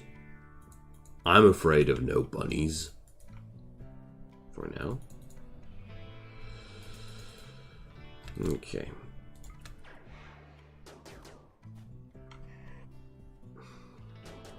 I don't want to be even touched by these critters. So let's make sure that I'll be able to outrun them just like that. Boom. Okay. The components are very, very important for me. Oh, look at that. We can do fine meals. Mm-hmm. No, we can't because we don't have the necessary cooking skill. Silly me. Well, whatever. It's fine. Why is there some human meat lying there? We might never know. Well, I do know why. It's because I don't have the Don't Block Doors mod, but that's a different story. This is a mostly vanilla run after all. So the slave ship would have been also an option to get rid of Allah, but not this time. Sadly, I'm not able to do too much right now except for surviving, simply because there's nothing to build with. I mean, sure, I still got a few units of steel. Let's see if there's anything I want to build out of steel. I could go for a nutri-paste dispenser, but I'm not too keen on that option. I got the necessary power and steel for more hydroponics, but then again, it would block the research bench slot here, and Now, the most desirable thing right now, I feel like, would be... Oh, wait a sec. This should work. Ha. Just when I thought I was out of options. Yeah. Let's put that down here. And then we can reinstall the stool here. And install our 5th hydroponics. There we go. Hydroponics really need not much power, only 70 watt. And if you got that power, I mean, we got 4 wind turbines at that point. I might be even considering a 5th one, but not just yet. All right. I feel like I am actually already overproducing in terms of food, so we're going to plant all cotton right now. Because I really, really, really want to lay down some carpets in the next time. Also, cotton is an option for me to gain money without being a filthy butcher. So, slick. Yeah, rip slick, but give me that steel. Oh, also that sheep wool parka.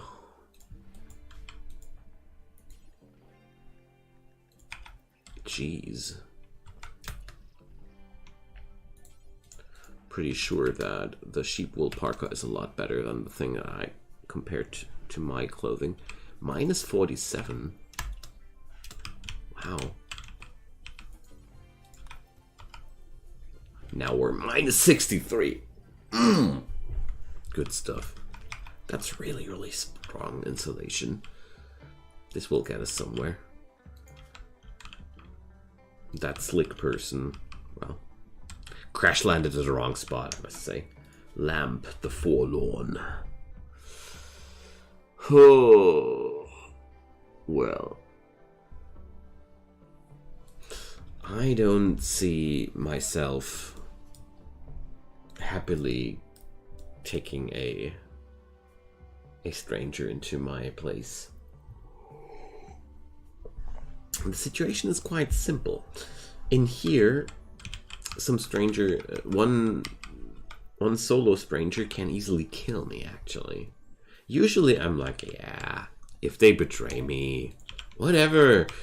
But things are a little bit more tense here, so... I think over the years, Bishop has grown a little bit anxious. Maybe it's because of all the bad things he already did, but maybe it's also because he's right. Time will tell. Let's expand that storage zone.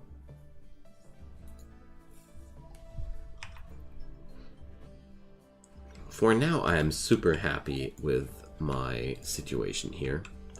Also researching, very good.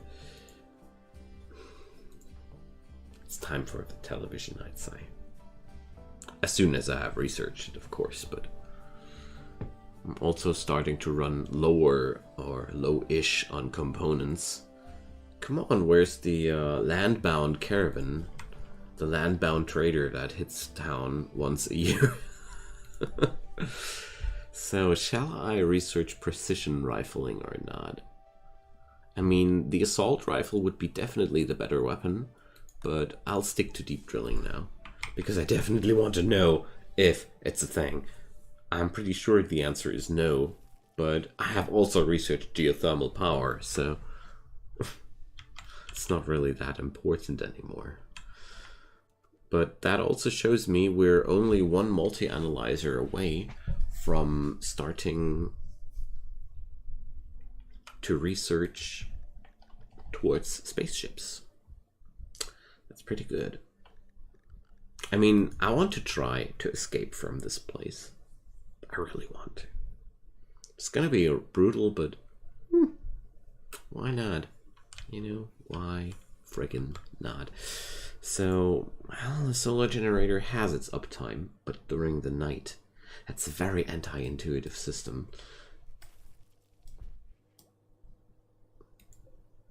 Or, well, there is some power to be gained with solar generation.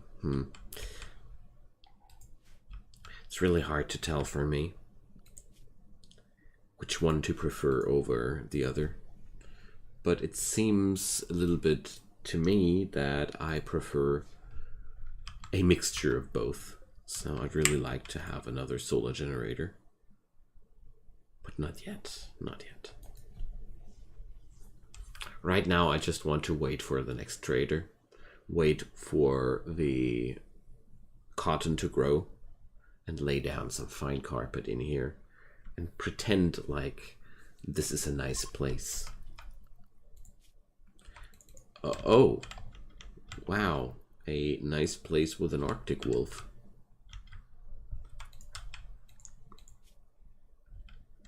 Animals 7. Could we tame it? No. We should take care of that wolfy wolf. So, before wolfy wolf takes care of us. It's always a pretty simple equation.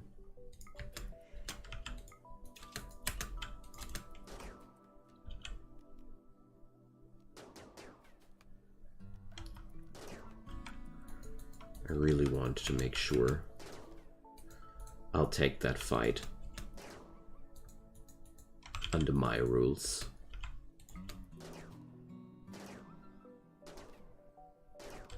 Wolfie ain't retaliating here too much. It's quite fortunate, to be honest. Okay, nice. It's kind of like one of the most beautiful hauls I had in since a long time. And also a reason to stop planting down rice for now. We seem to be okay with this stuff. Can't wait for my first cotton harvest. Well, let's just hope it's going to be good. Oh, we're heading plants level 5 soon. Cooking, well, cooking 4 is a long time down the road. And it has been mentioned in the comment section that I could use the human meat to train my cooking skill, but I don't want to go that deep into min-maxing. I mean, I've already done a lot of gruesome things, but that's just a little bit too much for old Bishop. Even though I must say it's technically and mechanically absolutely right. It would be a strong move. But no, no thanks.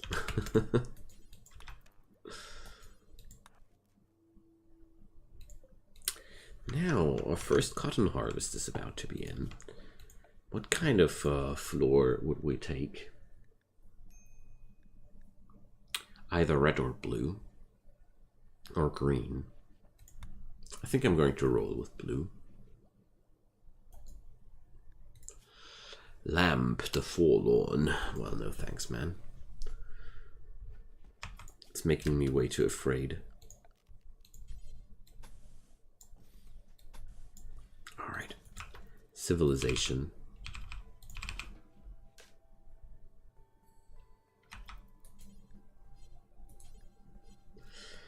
Friggin' civilization is upon us. Makes me happy. Seriously.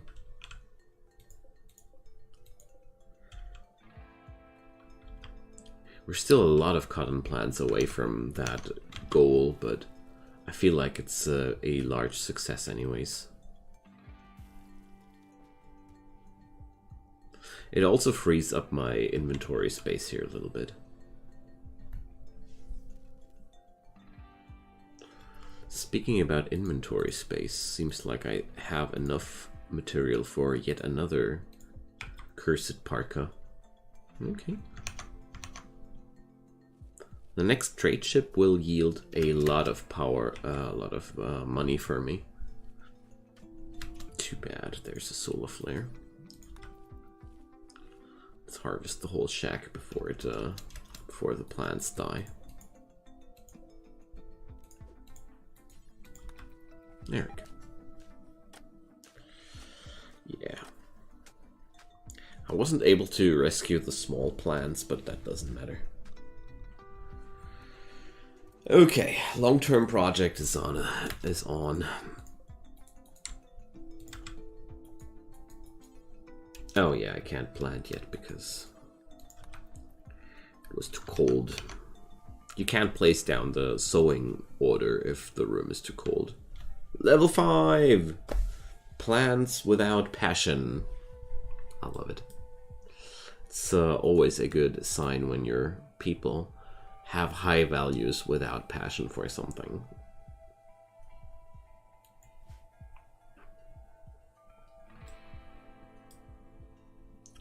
Also, I really love the looks of this place at this point.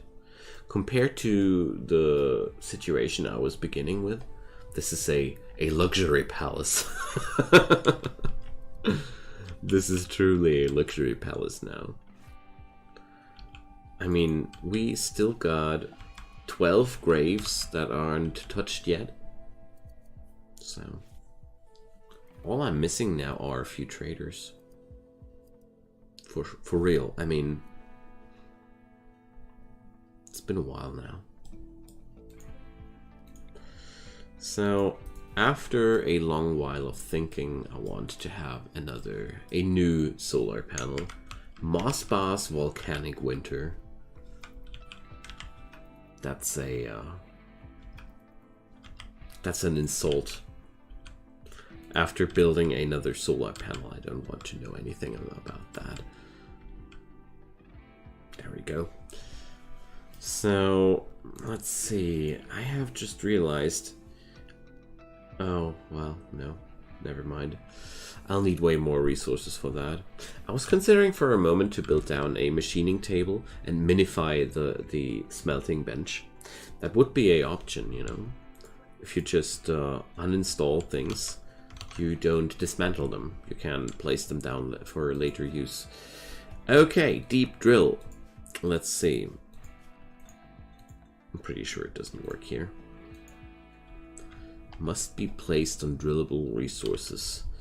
So, as far as I remember, in a normal situation, you would be able to just place it down anywhere and try to drill, and you would receive a stone.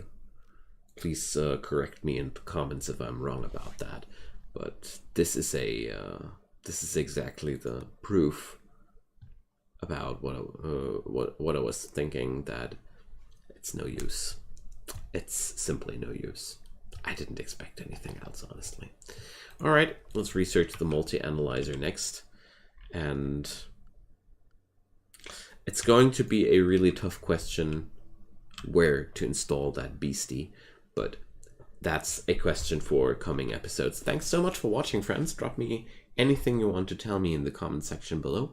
I'd be more than happy to hear from you. And as usual, a like on that video helps a lot to make it more visible. And check out the description below. You'll find my Twitch stream account there, where I do quite daily streams. And I'd be more than happy to catch you there.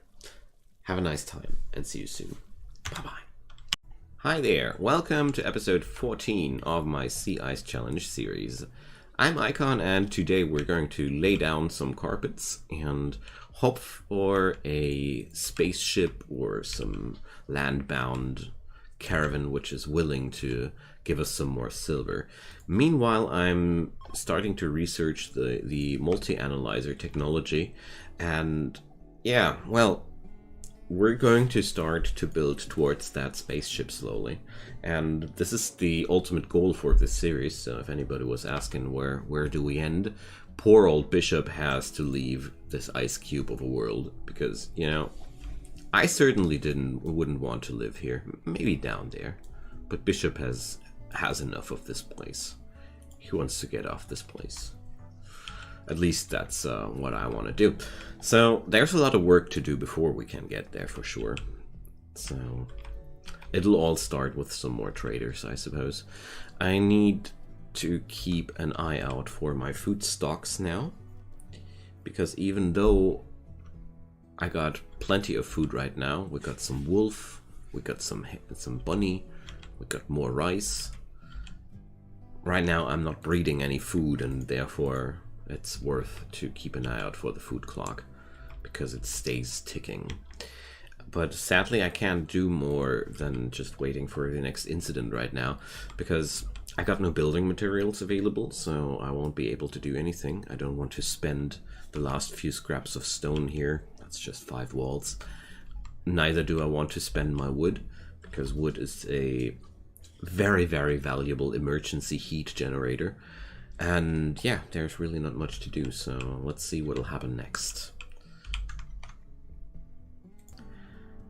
Now, the actual next thing that happened was just the next patch of cotton going ready for harvest. Beyond that, we just had a few peaceful days of researching towards the multi-analyzer and doing straight out nothing except for eating tasty food and staying healthy and happy. I feel quite good for Bishop. He had a pretty hard time, you know. It's only fair that he's now getting some downtime.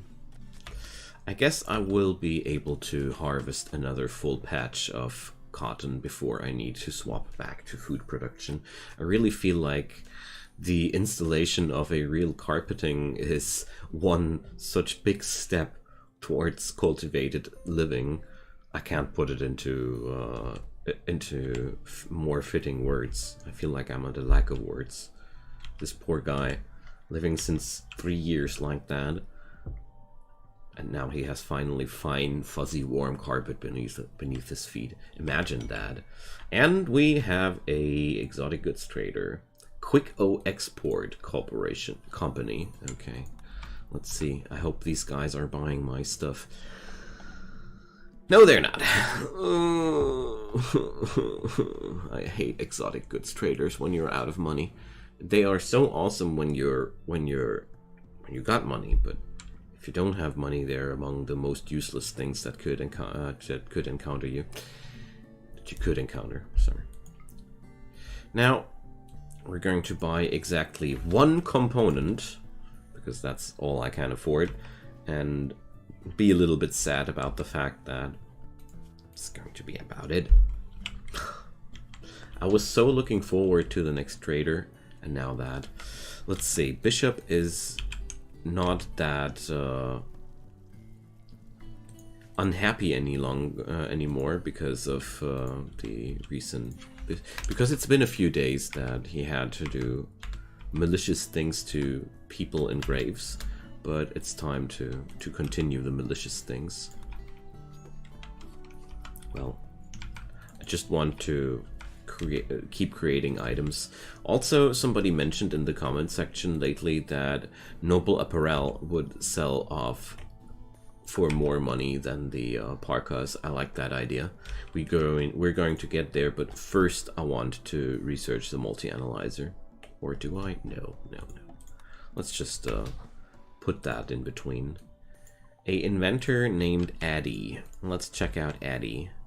She's jealous, volatile, and trigger happy. That's a pretty bad combo. And I don't really need her help here. How is she geared? Well, that button-down shirt is sure quite powerful. Now, let's rescue Addie. Rescue. I don't feel bad about these things anymore. I'm more like grateful for the materials that fell from the sky.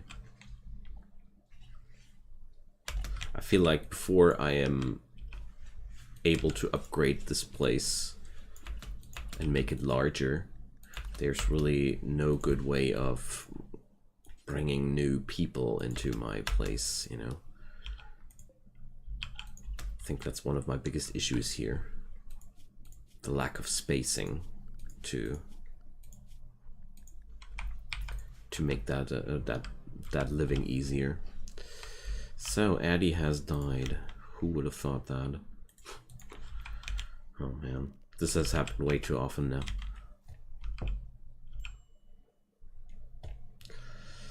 But at the same time, I'm only that far away from getting myself another colonist into this place, and that's really good. I mean, technically, I think I would be already able to do this, but I am really, really picky when it comes down to the traits of people, and even worse, Addie had no skill for plants, and therefore she had no skills I needed for this place. And since I think I won't be scaling this place beyond 3 colonists ever, everybody here should pull his weight, you know. And Bishop is only here because he has pretty good passions. His traits are really not that good. Alrighty, so another poor person fell from the sky and fell victim to this place. What can I say? What can I do? Let's wait until the noble apparel has been researched and see what happens in between. Apart from yet another impossible rescue quest that has appeared in my vicinity, nothing really happened except for the next batch of cotton plants slowly turning ready to be harvested, and the royal apparel research suddenly felt really important after the noble apparel research, and yeah, one thing led to the other, but there was not really any incident whatsoever on this peaceful day. Gotta say, Bishop has now a pretty stable place to live here, and I'm quite happy considering how chaotic and grim things were when we started out. This is like a little paradise now. So yeah, except for the occasional raiders. So look at that massive upgrade. They now come with revolvers. Okay, I mean, overall, I am not unhappy at all that they now come with revolvers, because that means the average loot will be better. But also, this is quite distressing, because that means the average raider will now be much more impactful and much more scary than it used to be. But that's okay. I got plans to deal with that, and these plans look like this. I want to craft myself a own assault rifle for sure, and beyond that we're just going to put up, what's it called again, your turrets. Dang, words sometimes. We're going to put up turrets against that, and the rest is going to be managed by the hypothermia. Also, I got really nice places for cover, so that was no problem whatsoever. That was a easy fight. I just think that I really need to outrange my enemies here, first and foremost. And that's just where the charge rifle is not sufficient anymore. Alright, now we're going to swap back to rice plants, because my food stocks were running a little bit low now. And I don't feel too well with that. I mean, 130 rice in the bank are by all means far from being something I should be too concerned about or anything, but you know, let's not wait until it turns into something we need to be concerned about. Okay, now let's smelt weapons, and this is going to be a very special job. I'm only going to use this now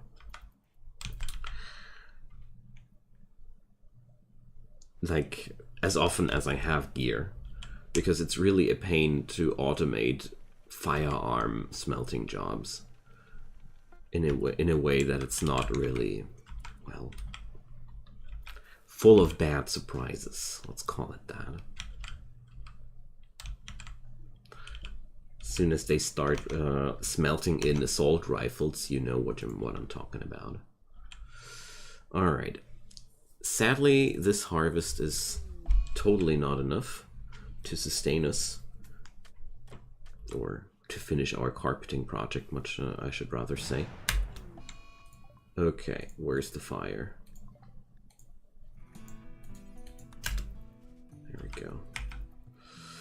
All right, eclipse into discharge. Nasty, truly nasty. So, Bishop's wife. My god, first his brother and now his wife. Grump. She's an undergrounder and she's too smart. Mental break threshold plus 12%. Undergrounder is although a pretty good thing. Yeah, well. We have to rescue her. It's a sign! Let's just hope we're able to do so. Wait a sec, she's from the enemy faction. Yeah, okay, rest in peace. Gosh, that's so friggin' annoying.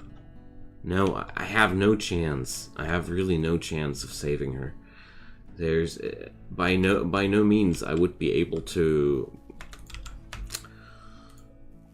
expand this place in a way that I would be able to keep a prisoner in here. So, rip morale. Gosh, that's annoying. Wow. First his brother and now his wife. Like, just when he was getting over the death of his brother, which just randomly fell from the sky just like his wife. You know, if you were asking yourself why he just wants to get away from this planet and get over it, I have no further questions now. Poor Bishop. That's Karmic Revenge Part 2. Dang. This poor fellow. I don't pity him. I don't envy him, I mean. I sure do pity him. I sure do pity him. So, give me a sec. The doorbell rang. Yeah, just like I had thought, it was something important. Somebody forgot to take his keys with her. A certain important somebody in my life, who's luckily not freezing outside there. So, let's see. The eclipse is finally over. Like, imagine, suddenly the sky turns dark because of the eclipse. Your batteries get a short circuit, and you have to quench down a fire, and then your wife drops from a drop pod in the sky, and all of a sudden she's not your wife anymore, but she's your enemy. And you're still sad about that. Bishop is no bad person whatsoever. He's still grieving for people where I don't know why. Okay. Now, our rice patches are growing friggin' fast, and I really enjoy that. That's why I love to plant down rice in this environment. It's such a friendly and... No, it's not friendly. It's not the right word. It's such a good crop for these temperatures, because due to the fact that it grows that fast, it's never a huge problem when you have some sort of breakdown in terms of temperatures and such. Whenever you lose a harvest, it's not you're not instantaneously dead because of that, compared to a corn harvest or something like that. More demanding crops. So I don't want him to repeat that. Ugh. No, I just deleted those jobs by drafting him. There we go. I prefer a uniformous growth speed, you know. So we got 142 out of one harvest. But this is not really representative because I lost one harvest in between. So it's going towards winter. I will still install the horseshoe pin now outside, because Bishop is by now insulated against minus 57-degree temperatures. So I don't need to be that angsty anymore about him just going outside and playing some horseshoes. I originally did that to prevent him from turning hypothermic, but due to the increases in his gear, this is no longer that necessary. And it also helps against the upcoming cabin fever, because he's, you know, quest failed. Sure. I don't know. I feel like the storyteller is quite cynical on me. He keeps dropping people from the skies that I can't save, spawning people that want to be rescued, which can't be rescued whatsoever. This is really, really cynical, you know. And this is just Cassandra. This is not Randy. You see? Time to tailor something new. Poor Bishop. It's a tough life out here. But now I'm really curious about the yields of the rice plants. So, about concerning the solar panels. Solar panels are behaving really, really odd at this point where I am. Because I'm in the polar region, as you see here, now I only get a lower yield out of these, and during the summer half year, the solar panels yield full power like 24 hours a day, and the output of the solar panels is more triggered by the season around me and less by the time of the day, which is a really, really interesting experience, because usually that's absolutely not how solar panels tend to behave. But I really dig that, honestly. I really, really dig that. So during the winter time, these grow less and less efficient. So 207 rice. So per harvesting cycle, I get a surplus of 50 to 60 rice. That's a lot. So I think... No, not again. I mean, I gotta admit, it's really not that far away, but it's still going to kill me. I don't know. Today's events are all like that. We have transport pod crashes, which we can't really rescue. We have... That's the second outdoor rescue event that crosses my paths. And yeah, that's just crazy. Alright, once the next harvest is through, I think I want to swap back to cotton again. And then we should be able to finish the flooring, so let's see what happens next. And yet again, the next thing to happen was just the harvest of those rice plants. But I'm not too surprised, and I'm not too in any way disappointed or such. The only thing I'm really hoping for is to see a new trade ship quite soon, because it is winter now, so right on cue. Right on cue. So chummy teak import. Sadly, my power died for a moment there. Oh, I'm living the big life right now as well. Okay. So let's see what chummy teak imports will do for me. Nothing, because they are yet again not buying anything from my items. Dang. What an unlucky episode. We will need to wait until there's another opportunity. At least they didn't sell anything too awesome here.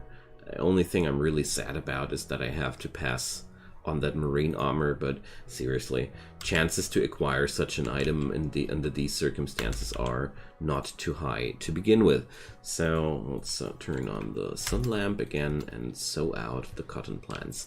So as you see now, during the winter time, the solar panels are kind of like almost not working at all, and that's because of the that's just how the seasons here work. Thanks for that certain somebody who pointed that out in the comments. I really would have had more issues noticing that if you haven't told me that the solar panels are more depending on the season than anything else. So bye-bye Chummy Teak Import Company. You were more like an export company and less than an import company, but water down the bridge. So I think with the next harvest of cotton plants, the interiors will be done, and from this point on, I will be able to create my own money out of these hydroponics, which is extremely, extremely good in my opinion, because, you know, one of my midterm goals is to see to a more humane style of living for Bishop. I want that these human leather items have to stop at some point. He's not that kind of deranged person. He just does what he needs to do to survive, and I want to give him a more humane living style. But for now, you know, survival ain't pretty. That's all I can say. And since the solar panels are now letting me down, I have to micromanage my power consumption during the winter time again.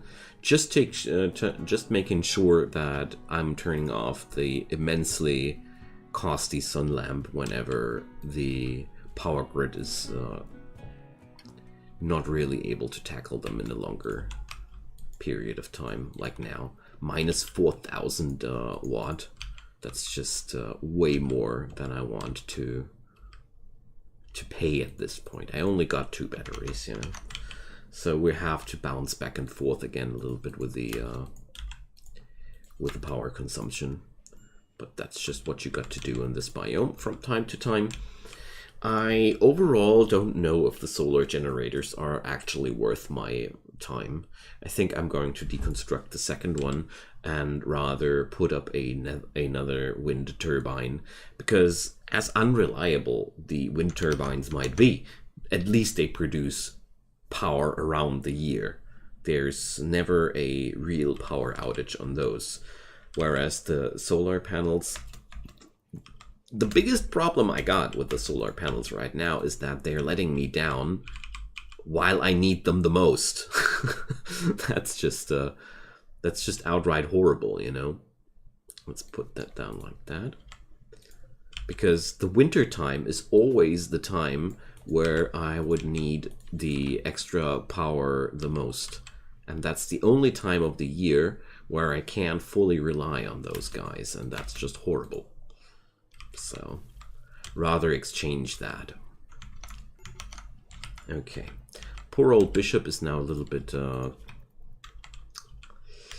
unhappy this winter because of his dead wife, but, well, rather cynical events. But maybe that also means that his karmic revenge now is over. I want to accumulate enough resources to give Hadley and Grump a proper burial later, because, you know, they were like the closest people to him that he had here, and they both had to die. I actually was willing to save Grump, and I don't know, with Hadley crash landed down there. There was in the midst of the winter. Even if Bishop would have ran off immediately, he was already dead the moment he crash landed there. So it was basically the storyteller slam dunking 30 days of minus 20 mood on me, just because. But you know, sometimes that's just how it is. Poor old Bish, food poisoning, man. Humans forced weather. Julian human. Do I really want to get somebody who's called human? And you know, A few episodes ago, I said yes to a forced fog weather event, and I regretted that so friggin' hard. So, I'll rather not. Okay, the Lobo Coalition people are attacking us yet again. I like that, because that person is wielding a knife. Treasures! Well, at this, in this game mode, you know, in this game mode, you value every little scrap of material. I love that. So, he's already frostbitten. I don't think I need to go outside there to finish Krokov. Poor guy. Thanks for the pemmican, though. Well, minus 82 degree outside is nothing to take easy. Major break. No. Foolish me. He's food poisoned, you know. Okay. Ambrosia binging. There's no ambrosia here. Well, at least I don't care what he's doing as long as he's not turning himself hypothermic there.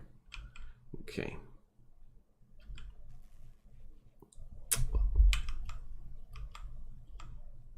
16% hypothermia. Okay, he's at least no longer food poisoned. And the ambrosia is now gone, so there's... I think he's going to get through that. Woo! These surprise shock moments. But, you know, I can't understand that. Imagine that guy, poor old bishop, seeing these ambrosia fruits here. I think that's the first time we had contact with ambrosia since we crash landed in this godforsaken place. So I totally understand him. Like, oh, finally, something happy, something healthy. Especially when you're suffering from a food poisoning at the same moment, you know. Anywho, cooking went up to 3 at this point. We're slowly getting there. And somebody mentioned, oh yeah, now let's do this before I forget it again. A really valuable mentioning there was a plant pot, and I'll actually put that, make that plant pot out of wood. Plant pots give me the ability to train plants, obviously, without suffering from too much micromanagement, and they also make the room more neat. You know, this is now a very impressive room, even though it's dirty. So now we're, come on, Bishop, I told you to clean this room. Why does it, it's still dirty because of the dirty spotches there. Of course.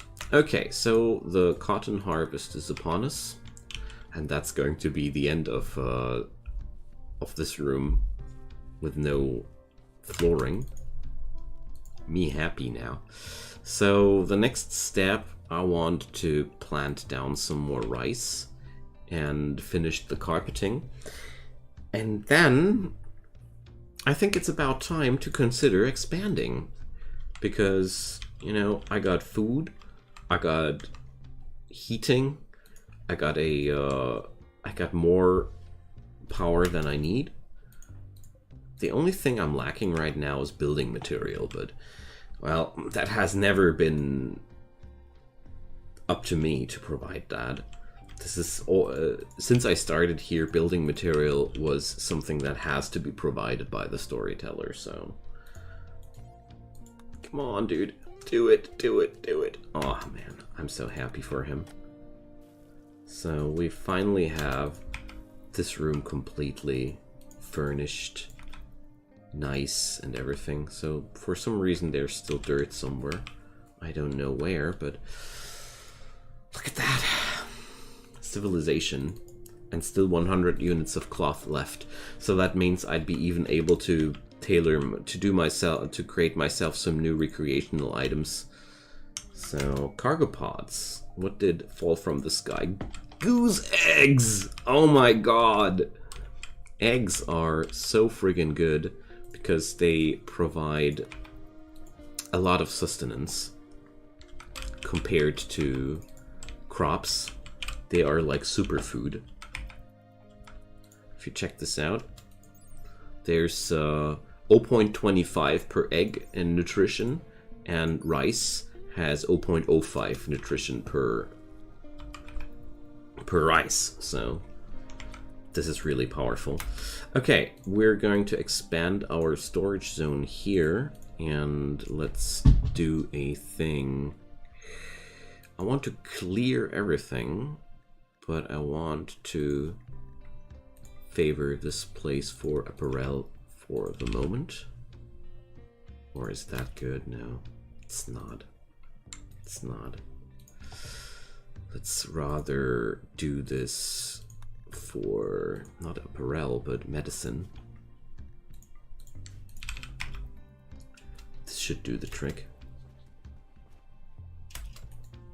Duh. Alright. We'll be getting there. We'll be getting there. What's also something I don't want to sell away? Components. There we go. I just want to make sure that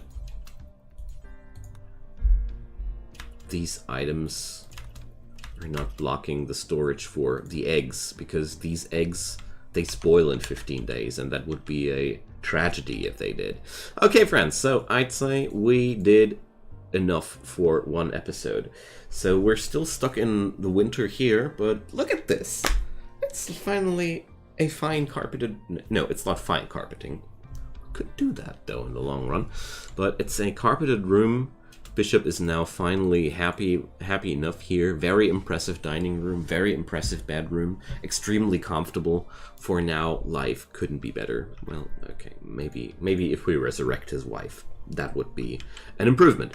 But until then, it's only up to me to say thanks yet again for watching. I hope you guys enjoy the ride as much as I do. Feel free to drop me a comment down below. We have sadly to wait for more building materials, but they will come, I'm pretty sure.